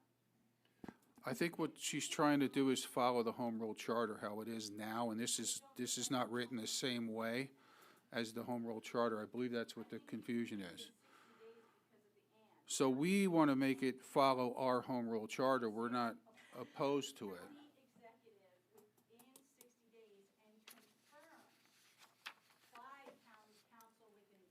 Can I amend the motion? Go ahead. If members shall be appointed by the county executive, strike and confirmed by county council, strike within 60 days, which is 30 days, sorry. Strike her and confirmed, because then that, she has to appoint within 30 days. If the county executive does not appoint within 60 days, then we will appoint. But then we would also need to add that we would need to confirm within 30 days of her appointment. I believe it's stated already in the charter. I don't think it's stated there. I mean, the way the home rule charter reads, it says, an appointment shall not be effective unless the county council by resolution confirms it or fails to reject it within 30 days after the appointment. So, okay, so it's going to be appointed by the county executive. That's in the first section. Right, under and B. confirmed by county council within, so the confirmation can be within 30 days of the appointment. Yes, that's in section B on page 30. Okay, but wouldn't that apply to F as well? If we have a vacancy and we need an appointment, the county executive should make the appointment, it should be confirmed within 30 days. It matters in the way that that could be interpreted later on that says that I have to appoint and confirm. Sarah, can you please speak from the microphone if you're going to speak? I just want to make the point that it would seem that it would be a redundancy to say, or some sort of conflict, to say that here in B, it says the resolution confirms it or fails to reject it within 30 days. You have the 30 days here. I give you the appointment. You confirm it within 30 days. That means we have the ability to cycle through one, two, either of the council meetings within the month, right? Because there's only two. But here in F, if it says additional Human Relations Commission members shall be appointed by the county executive and confirmed by county council within 60 days, that verbiage right there makes it sound like the Human Relations Commission appointment by the county executive and the approval has to happen all within 30 days. That's why there's 60 days there, because it allows for the 2-month period, because you may not be able to schedule it within that same month. Do you know what I mean? Because of the way the council meetings run. They only run every first and third. No, You see what I'm saying? I understand what you're saying. I think, though, I don't think anyone would interpret this ordinance as somehow being inconsistent with the charter. I mean, Right, as written, not inconsistent with the charter. Leave it as it is. Thank you. Why don't we just make it clear? Can I hear what our solicitor had to say, so he could finish his sentence? if it just says, shall be appointed by the county executive, how about this? Shall be appointed by the county executive and, comma, within 30 days thereafter confirmed by county council, or something to that effect. Well, yes, well, that's proper English. Sure, you could use that. All right, well, I'm just saying, I think that does the job, because the idea here is under the charter, if you don't appoint within 30 days, or if the county council doesn't confirm it within 30 days, or if there's no appointment at all, then within 60 days, there gets to be a filling by council. So I think just to keep that consistent, we can say that shall be appointed by the county executive and Why don't you within say- 30 days thereafter, confirmed by county council. Doesn't that get the job done? It does, but Okay. I think if you want to be very specific, you could say, the member shall be appointed by the county executive within 60 days, and comma, confirmed, that appointment shall be confirmed within 30 days. But still gives me 60 days. I just want to make sure I get my 60 days. Thank you, Tara. I Thank just you. want it to be aligned with the charter, and that's, I believe it's 30 days, but if you're telling me it's 60, whatever it says in the charter is what I want it to say here. Because again, this came from Lehigh County, some of our things are not the same, so. So you had scratched this amendment, but if we find that it doesn't meet with the Home Rule Charter, we'll amend this to make it fit. The language that I would suggest is where it says, shall be appointed by the county executive, and, comma, within 30 days thereafter, comma, confirmed by county council, and then period.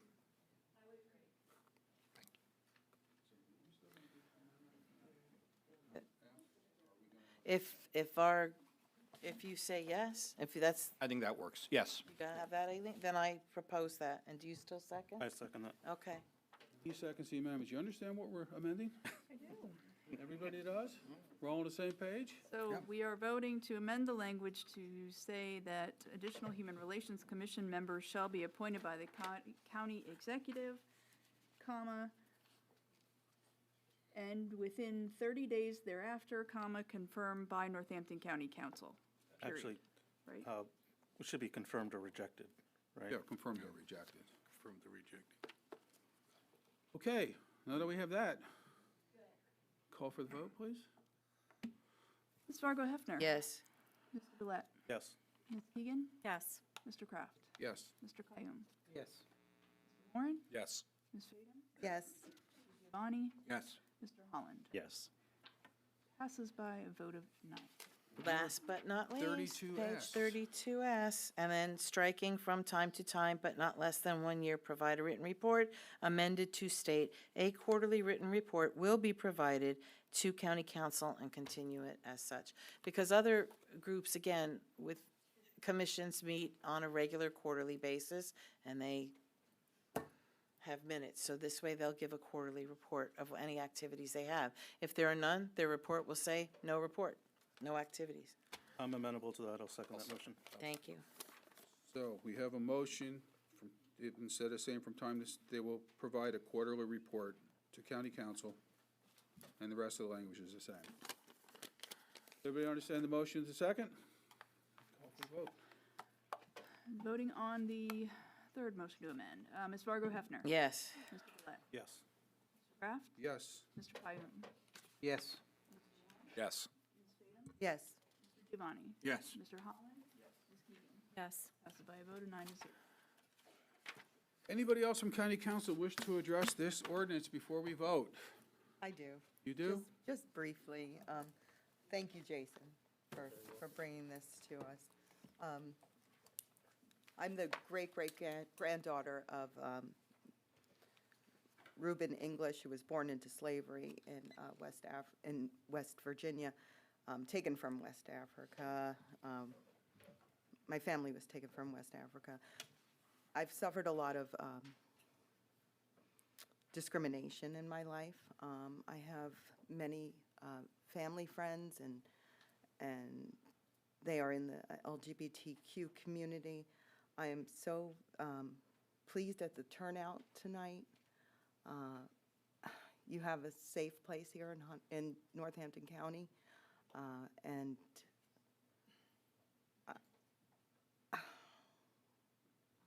I'm so proud of all of you for getting up and for speaking. I was truly moved. I had chills running up my spine every time one of you got up and spoke. And I'm very pleased that this ordinance is before us, and I'm proud to be on council at this moment in time. Thank you. Thank you. Any other discussion from county council? Yeah, a couple things, if I can. Okay, thanks.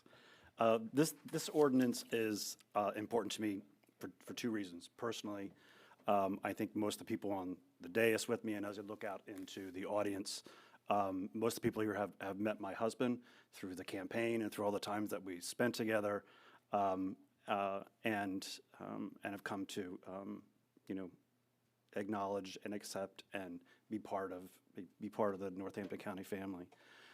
So personally and professionally, as a psychiatric nurse practitioner, I see patients all the time who are struggling with the concept of identity and who they are and who they are meant to be.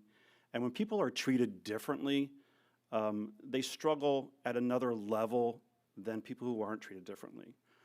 We all have to get through the day and figure out how we adjust and exist in our world. And if we're treated differently just because who we are, it takes a toll on the individual. Not only on the individual, but the whole family system, as we heard some of the stories here tonight. Identity is something that is just inherent in who we are. And I want to talk about who we are. When somebody has to deny who they are, I don't care if it's one time or if it's 100 times. It crushes your soul when you have to deny who you are as a person. It has an impact. And if you're a person of faith, you have to deny who God meant you to be.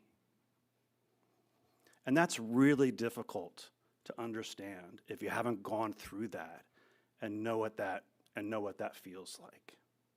There's a lot more that can be said about this topic, but if we can prevent one citizen of Northampton County from having to deny who they are, then this resolution has done its job. That's all I have to say. Thanks. Thank you.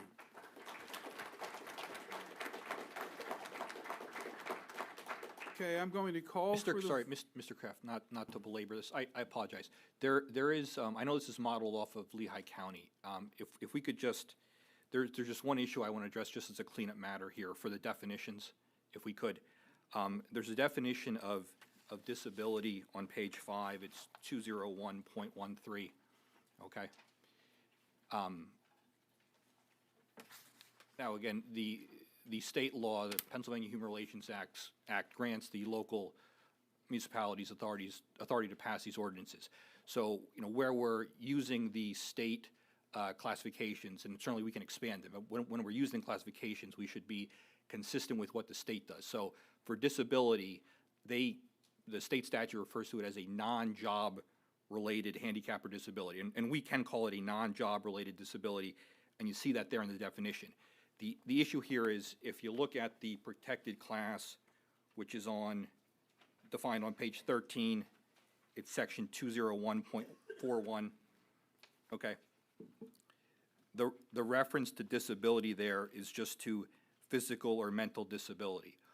What we should do is, if we could, my suggestion would be, for that phrase, physical or mental disability, amended to say non-job related disability, because that accurately reflects what the definition is in the state statute.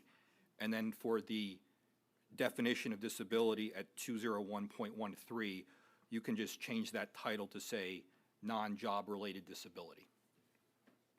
So you're suggesting we make another amendment that changes 201.13 to say non-job disability? Non-job related disability. Non-job related disability. You can see that referenced at subsection B, but that's what it should be called, yes. And then that would have to be one motion, and we have another motion to change the next section. For protected class at 201.41, yeah, strike We'll do it out. together, so this is a Scrivener's error, and we're fixing it.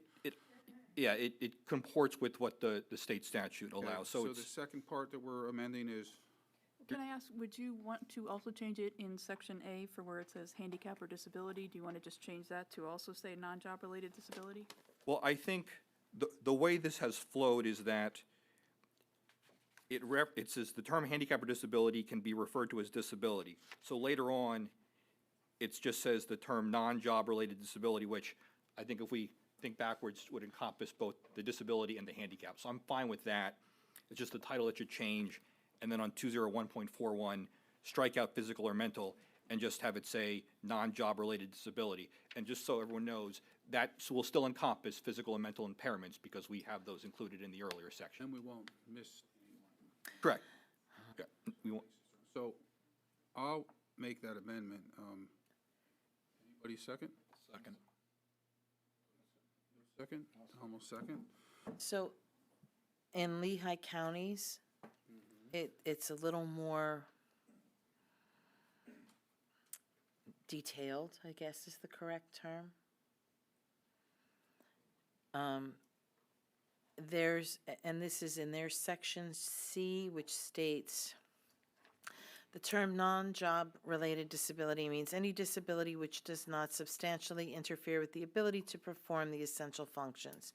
But under the definitions, it says, as used herein, the phrase physical or mental impairment means, 1, any physiological disorder or condition, cosmetic disfigurement or anatomical loss, 2, any mental or psychological disorder, including but not limited to autism spectrum disorder, emotional or mental illness, and intellectual and learning disabilities, and 3, contagious, non-contagious diseases and conditions, including but not limited to orthopedic, visual, speech, and hearing impairments, cerebral palsy, epilepsy, muscular dystrophy, muscular sclerosis, cancer, heart disease, diabetes, HIV infection, AIDS, long COVID, and any other conditions protected under the Americans with Disabilities Act. That's All of all that right is- here on page all that is 6. in section C, It's all right here on page 6. 201.13C. Yeah, it's all in there. Oh, all right, so we have the same So thing. scratch that. So we're back to the motion and a second for the amendment that our esteemed lawyer has caught. Any questions on that? Motion or Just amendment? change, motion, go. There's a motion and a second. Can we call for the vote on that? Okay, Mr. Kraft. Yes. Mr. Giovanni. Yes. Mr. Kayum. No. Fargo Hefner. Yes. Mr. Warren. Yes. Mr. Bulette. Yes. Ms. Fadum. Yes. Mr. Holland. Yes. Ms. Keegan. Yes. Passes by a vote of 8 to 1. Now, in the interest of saving my sanity, we're going to call for the vote on the ordinance as amended. Let's get it done. Mr. Bulette. Yes. Mr. Warren. Yes. Mr. Giovanni. Yes. Mr. Holland. Yes. Ms. Keegan. Yes. Mr. Kraft. Yes. Mr. Kayum. Yes. Fargo Hefner. Yes. Ms. Fadum. Yes. Adopted by a vote of 9 to 0. Thank you.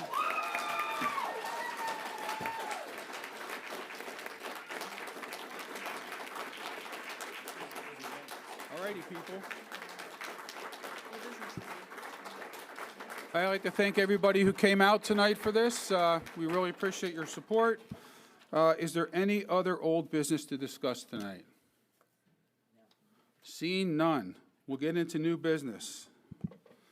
This is an introduction of an ordinance entitled, "An Ordinance by the Northampton County Council concurring and agreeing with the Borough of Wilson and the Wilson Area School District to participate in and authorizing the creation of the proposed tax increment financing district to be known as the 1921 at Dixie Avenue Tax Increment Financing District in accordance with the powers conferred upon Municipalities Act by Act 113 of the General Assembly of the Commonwealth of Pennsylvania as amended 53 PS 6930.1 ET. I am asking for someone to sponsor this ordinance. I will sponsor it, Mr. Mr. President. Warren, do I have a second? Second. Second, Ms. Keegan. The public hearing debate will take place at the April 16th, 2026 meeting. Possible vote will take place May 2nd, 2026. Next thing on the agenda is an introduction of an ordinance entitled, "An Ordinance Authorizing the Granting of a Permanent Easement to Splendor Industries, LLC, to permit the installation of an access easement on a portion of land owned by the County of Northampton as described in Deed Book Volume 2016-5, page 218, and tax parcel number L5184 PKB. Hang on, Ken, I can't even hear a thing you're saying. Cycle out in the elevator.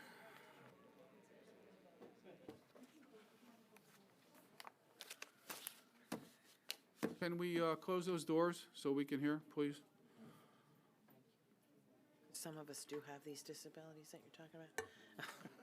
Thank you. Those will now be protected. I'm protected now, I can't hear. All right, I need someone to sponsor this ordinance. Sponsor. Ms. Keegan, second. I'll second it. Mr. Bollett. Public hearing, debate, and possible vote will take place at the April 2nd, 2026 meeting. Number 3 is the introduction of an ordinance entitled an ordinance creating permanent easement for the construction and maintenance of signal installation on Sullivan Trail, Plainfield Township. I need a sponsor for this ordinance. Sponsor. I need a second. Second. All right, public hearing, debate, and possible vote will take place at the April 2nd, 2026 meeting. Number 4, introduction of an ordinance entitled an ordinance creating permanent easements for the construction and maintenance of signal installation, Sullivan Trail, Plainfield Township, Donna M. Garrity. I need I'll sponsor. Sponsor, I'll second. co-sponsor. Co-sponsor. All right, indicate the public hearing, debate, and possible vote will take place on April 2nd, 2026. It's going to be a busy meeting. Number 5, introduction of an ordinance entitled an ordinance creating permanent easements for the construction and maintenance of signal installation, Sullivan Trail, Plainfield Township, Richard and Lorania L. Field. I'll sponsor. I'll co. Who's the co? I will. Okay, the public hearing, debate, and possible vote will take place on April 2nd, 2026 meeting. Another one, introduction of an ordinance entitled an ordinance creating permanent easement for the construction and maintenance of signal installation, Henry Road Trail, Daniel Speth. I'll sponsor. Sponsor, we have a second? I'll Second. second. Competing I'll yield seconds. to Commissioner Keegan. Public hearing, debate, and possible vote will take place April 2nd, 2026 meeting.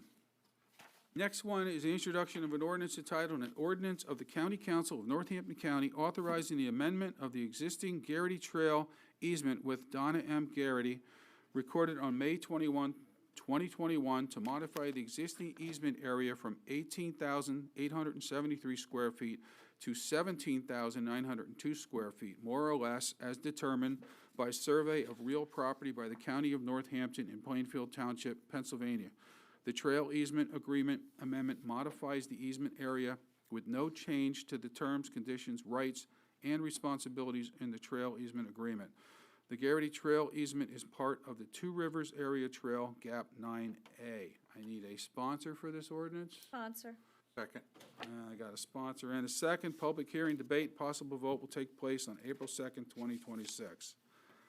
Next thing, introduction of an ordinance entitled an ordinance leasing Northampton County-owned real property to Jacob Klein, Easton, Pennsylvania, and to establish the Bauer Property Land Management Agreement. I'll sponsor. Sponsor, need a second? Second. Public hearing, debate, and possible vote will take place April 2nd, 2026.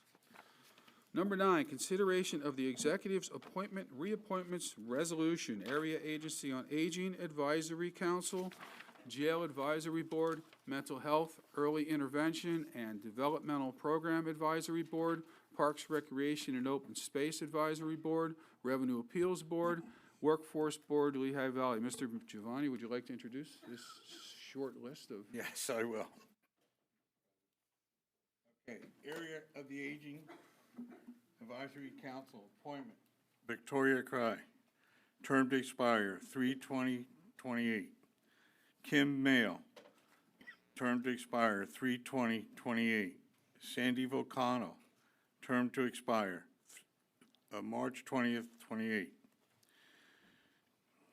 Jail Advisory Board reappointments. Joshua Robinson, term to expire 3/20/28. Jody Ruggiero, term to expire 3/20/28. Mental Health, Early Intervention and Development Program Advisory Board, appointment, Tiffany Castillo, LPC, term to expire 3/20/29. Parks, Recreation and Open Space Advisory Board, reappointment, Melody Christopher, term to expire 3/20/28. Stephanie Green, for under Parks, Recreation and Open Space Advisory, term to expire 3/20/28. Revenue Appeals Board, reappointment, Doran J. Hammond, term to expire 12/31/27. Ronald Lutz, term to expire 12/31/27. Thomas Sador, term to expire 12/31/27. John Weiss, term to expire 12/31/27. Okay, hold on one second. Workforce Board, Lehigh Valley appointment. Sarah Biggs, a business category, term to expire 6/30/26. Those are your appointments, reappointments. Is there any discussion from county council? We had our meeting yesterday on this, and they were all put forward for tonight's meeting. Is there any discussion from council? Is anyone here who's being appointed to one of these positions? Seeing none, I'll say thank you to you out on the internet if you're there. Thank you for doing these boards, and it really helps us move along and get a lot of good things done. Call for the vote, please. Mr. Giovanni? Yes. Mr. Holland? Yes. Ms. Keegan? Yes. Mr. Kraft? Yes. Mr. Kayum? Yes. Ms. Fargo Hefner? Yes. Mr. Warren? Yes. Mr. Boulette? Yes. Ms. Fading? Yes. By a vote of 9-0. All righty, number 10, consideration of a personnel request, Office of the Public Defender. Mr. Giovanni, can you introduce the Yes, I will. resolution, please?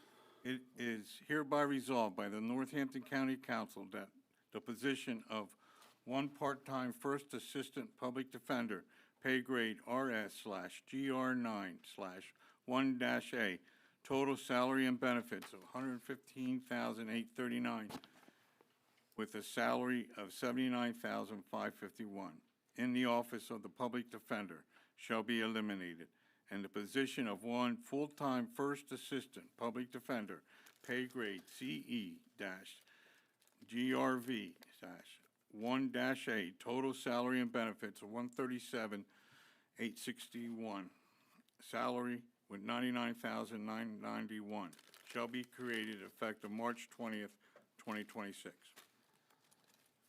Thank you. Is there any discussion from council for this? Um, Mr. Boulette? I'd like to note at the Personnel Committee meeting, Mr. Luzio spoke about this. She made a very good argument in favor of this, how this will allow her office to more effectively send people to diversionary courts. And I think, frankly, it's a very small change in the amount of money, so. I concur with you. Any other council members like to discuss this? Call for the vote, please. Mr. Giovanni? Yes. Ms. Keegan? Yes. Mr. Kraft? Yes. Mr. Kayum? Yes. Fargo Hefner? Yes. Mr. Warren? Yes. Yes. Yes. Mr. Holland? Yes. Adopted by a vote of 9-0. Thank you. Next, number 11, consideration of Administrative Code, Article 13, Contract Resolution. A, H.T. Lyons. Mr. Boulette, could you introduce the resolution, please? Now therefore it is hereby resolved that the Northampton County Council does hereby concur with the recommendation of the county executive as set forth in the attached documentation to approve the contract with H.T. Lyons Incorporated. Any discussion from county council? Seeing none, call for the vote. Mr. Boulette? Yes. Mr. Kraft? Yes. Mr. Kayum? Yes. Ms. Fargo Hefner? Yes. Mr. Warren? Yes. Ms. Fading? Yes. Mr. Giovanni? Yes. Mr. Holland? Yes. Yes. Adopted by a vote of 9-0. Thank you. Next on the agenda is Patriot Workwear. Mr. Boulette, could you please introduce? Now therefore it is hereby resolved that the Northampton County Council does hereby concur with the recommendation of the county executive as set forth in the attached documentation to approve the contract with Patriot Workwear. Thank you. Is there any discussion from council? Call for the vote. Mr. Boulette? Yes. Mr. Kayum? Yes. Fargo Hefner? Yes. Mr. Warren? Yes. Ms. Fading? Yes. Mr. Giovanni? Yes. Mr. Holland? Yes. Keegan? Yes. Mr. Kraft? Yes. Adopted by a vote of 9-0. Thank you. Next is Tenex Software Solutions Data Center Warehouse. Mr. Boulette, could you introduce the resolution, please? Now therefore it is hereby resolved that the Northampton County Council does hereby concur with the recommendation of the county executive as set forth in the attached documentation to approve the contract with Tenex Software Solutions and Data Center Warehouse. Any discussion from county council? Seeing none, call for the vote, please. Mr. Boulette? Yes. Ms. Fargo Hefner? Yes. Mr. Warren? Yes. Ms. Fading? Yes. Mr. Giovanni? Yes. Mr. Holland? Yes. Ms. Keegan? Yes. Mr. Kraft? Yes. Mr. Kayum? Yes. Adopted by a vote of 9-0. Number 12, consideration of South Bethlehem Greenway Land Amendment Resolution. Ms. Keegan, could you introduce the resolution, please?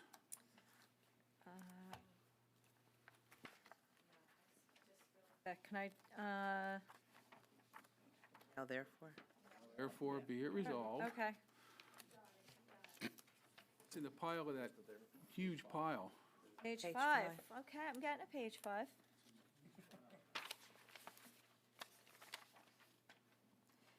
Okay, now therefore be it resolved by the Northampton County Council. 1, the Northampton County Council hereby approves A, the release of the released plots numbers 1 through 3 and conversion 2 from the covenants, and B, the imposition of the covenants on the replacement land, parcel ID P6SE1A-13-1-0204E. Remaining land in all parcels identified remain under the covenants unless approved and/or amended by the county resolution. Further, the Northampton County Executive or her designee is directed to take any and all steps necessary to evidence or effectuate the foregoing release and substitution. 2, the Northampton County Council hereby approves the City of Bethlehem, South Bethlehem Greenway project.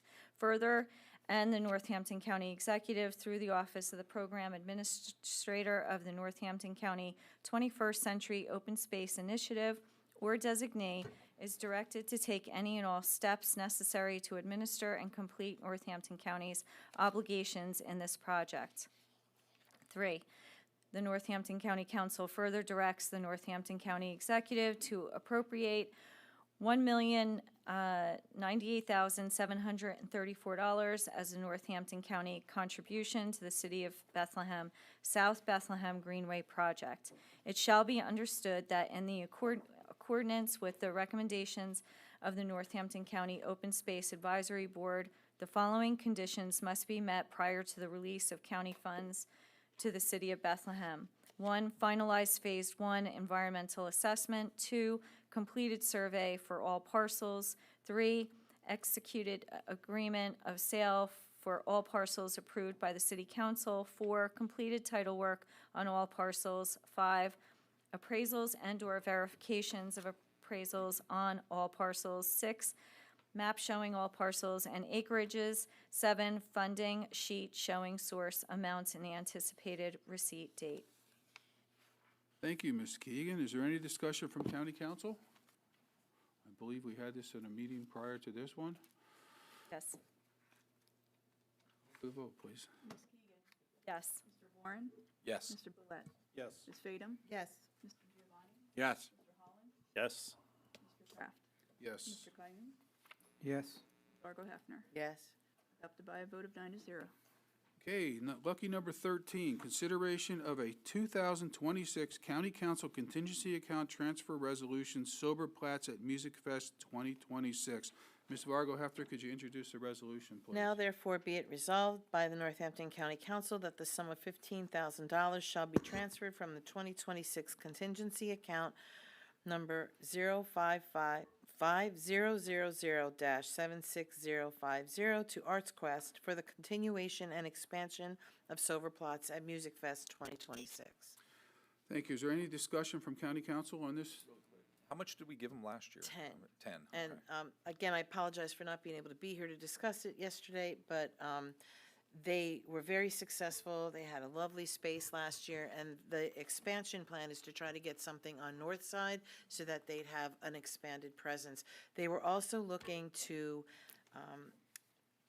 have availability at the Levitt's Pavilion on the summer evenings when they have outdoor concerts. So just looking to keep making this open and accessible to folks with recovery issues. I'm glad we're increasing it. And I'd just like to note, while Commissioner Vargo Hefner was not able to speak to this last night, I was very happy to speak in favor of it for you. Thank you. I appreciated the conversation we had on Tuesday about this. I've spoken with Cassie Hilgert, the Director of Arts Quest, about this. She has praised the success of this last year, and I'm very happy to support this and expand it this year. I just want to say that this wasn't an ask from Arts Quest. This was an initiative that Ms. Vargo Hefner took up on her own. They came here last year and said they weren't going to ask us for any more money, but I agree this is worthy. I won't be visiting it because I'll have my bourbon in my hand, but Yes, that would not be um, prudent. it's a good thing, and I'm going to vote for it. So- You could go there before you ingest it, and you Okay, could all right. hang Then out. I might hang out there for a bit, but not after. Any other discussion? Let's call for the vote, please. Ms. Fargo Hefner? Yes. Mr. Bulett? Yes. Ms. Tatum? Yes. Mr. Giovanni? Yes. Mr. Holland? Yes. Ms. Keegan? Yes. Mr. Kraft? Yes. Mr. Coyote? Yes. Yes. Adopted by a vote of 9-0. All right, is there Thank any you. other new business to discuss tonight? No? Really? Who knew? All right, council committee reports. I have a report from the Finance Committee. Most of the stuff that we discussed in this most recent Finance Committee was already on the agenda for tonight, the contracts, the Greenway resolution, and the, actually, that was not, sorry, the Sober Platts resolution. I'd also like to note that Mr. Brzezinski came and gave a number of very comprehensive reports about the audits being performed by the Controller's Office of the hotel tax for a number of hotels, some grant, and the procurement card for the District Attorney's Office. We appreciate it. Very thorough and comprehensive report. Concise and Reader's Digest version was very appreciated. Very, very nice. Sitting here for 14 years listening to those reports, I was like, it was a breath of fresh air, I got to tell you. Any other council committee reports? Yeah, we had a energy, environment, and land use committee meeting today, and all of the considerations that are on the agenda tonight were discussed. If you want me to go through them, I can. There you go. Okay. We're good. Personnel? Personnel approved the appointments, reappointments of the executive. As Council liaison reports. Mr. Warren. Thank you, Mr. President. A few of us on this dais were out at the County Commissioners Association of Pennsylvania, CCAP. Specifically for me, I went out for one meeting, technology committee meeting, and it was actually melded together with the Energy, Environment, and Land Use Committee meeting. Mr. Bulett, myself, Mr. Giovanni was there as well, and it was a pretty sobering conversation about not just data centers, but about the energy usage of them, what's going to be happening in the future, what's going to be needed, and I will guarantee you that our Economic Development Committee is going to be diving into this, or the Energy, Environment, and Land Use Committee is probably going to be diving into this in the very near future, because our citizenry really needs to get a better handle on, I think, and so do we, what's going to be coming down the pike in terms of how much energy and usage data centers that are coming to Pennsylvania in general, not just to Northampton County, are going to be using. So, again, pretty sobering discussion in Harrisburg. Yeah, to add to Mr. Warren's point, it was a presentation from Kim Barrows, who's the Vice Chair of the Pennsylvania Utilities Commission. It was a fantastic presentation, and I'd actually like to see if we can get her to come out to Northampton County to present that to the whole council, because it really was a fantastic report, and it raised some very serious concerns that I think we need to look at and our municipalities need to look at. To pile on with the CCAP reports, I was able to participate in the orientation for the newly elected commissioners, as well as the board meeting, the Human Services Committee, the Courts and Corrections Committee, and then we also attended sessions, District 6 meeting, and the Day at the Hill. Yes, you just data center everywhere. The interesting discussion in District 6 about how some of our neighbors who are in the north and have land and space see it as a great thing, and those of us who are a little more dense and populated are more concerned about the resources. But the thing that twerked me the most was during Courts and Corrections, we learned that there is a fund in the state that we pay when our sheriffs go to training. I think it's like a $20 fee, and that fee is supposed to be reimbursed back to the counties. Well, there's about a $74 million deficit that has not been returned back in many years. So I would request that if the county executive would be so inclined to see whether we have been appropriately reimbursed, and I'll get that information for you, because it's not just this county, it's all. And so that was quite a discussion about how to go about asking for that money back, because apparently not one, but two governors in the past have borrowed from the fund and then just forgot to send it back. I'm trying to, it was just a good overall discussion of things. The other thing was, one of the other commissioners in Erie County has proposed a request, and there's now going to be a House bill to allow adult probation officers to have body cameras if they choose. We're not suggesting that it's a must, but state parole officers are allowed it, but counties are not. And so what they're asking is to unify the language so that if a county would choose to make that available, it would be possible, because right now it is not. And that's it. Thank you. So, this $20 fee, I mean, a long time ago, we used to send our corrections officers to the state for training. Then we took it in-house. Did they also pay a $20 fee? I don't know about that. They only discussed the sheriff fund because somebody was on the committee and it was discovered while they were on the committee that this. Because I know we didn't send sheriffs to the state for training.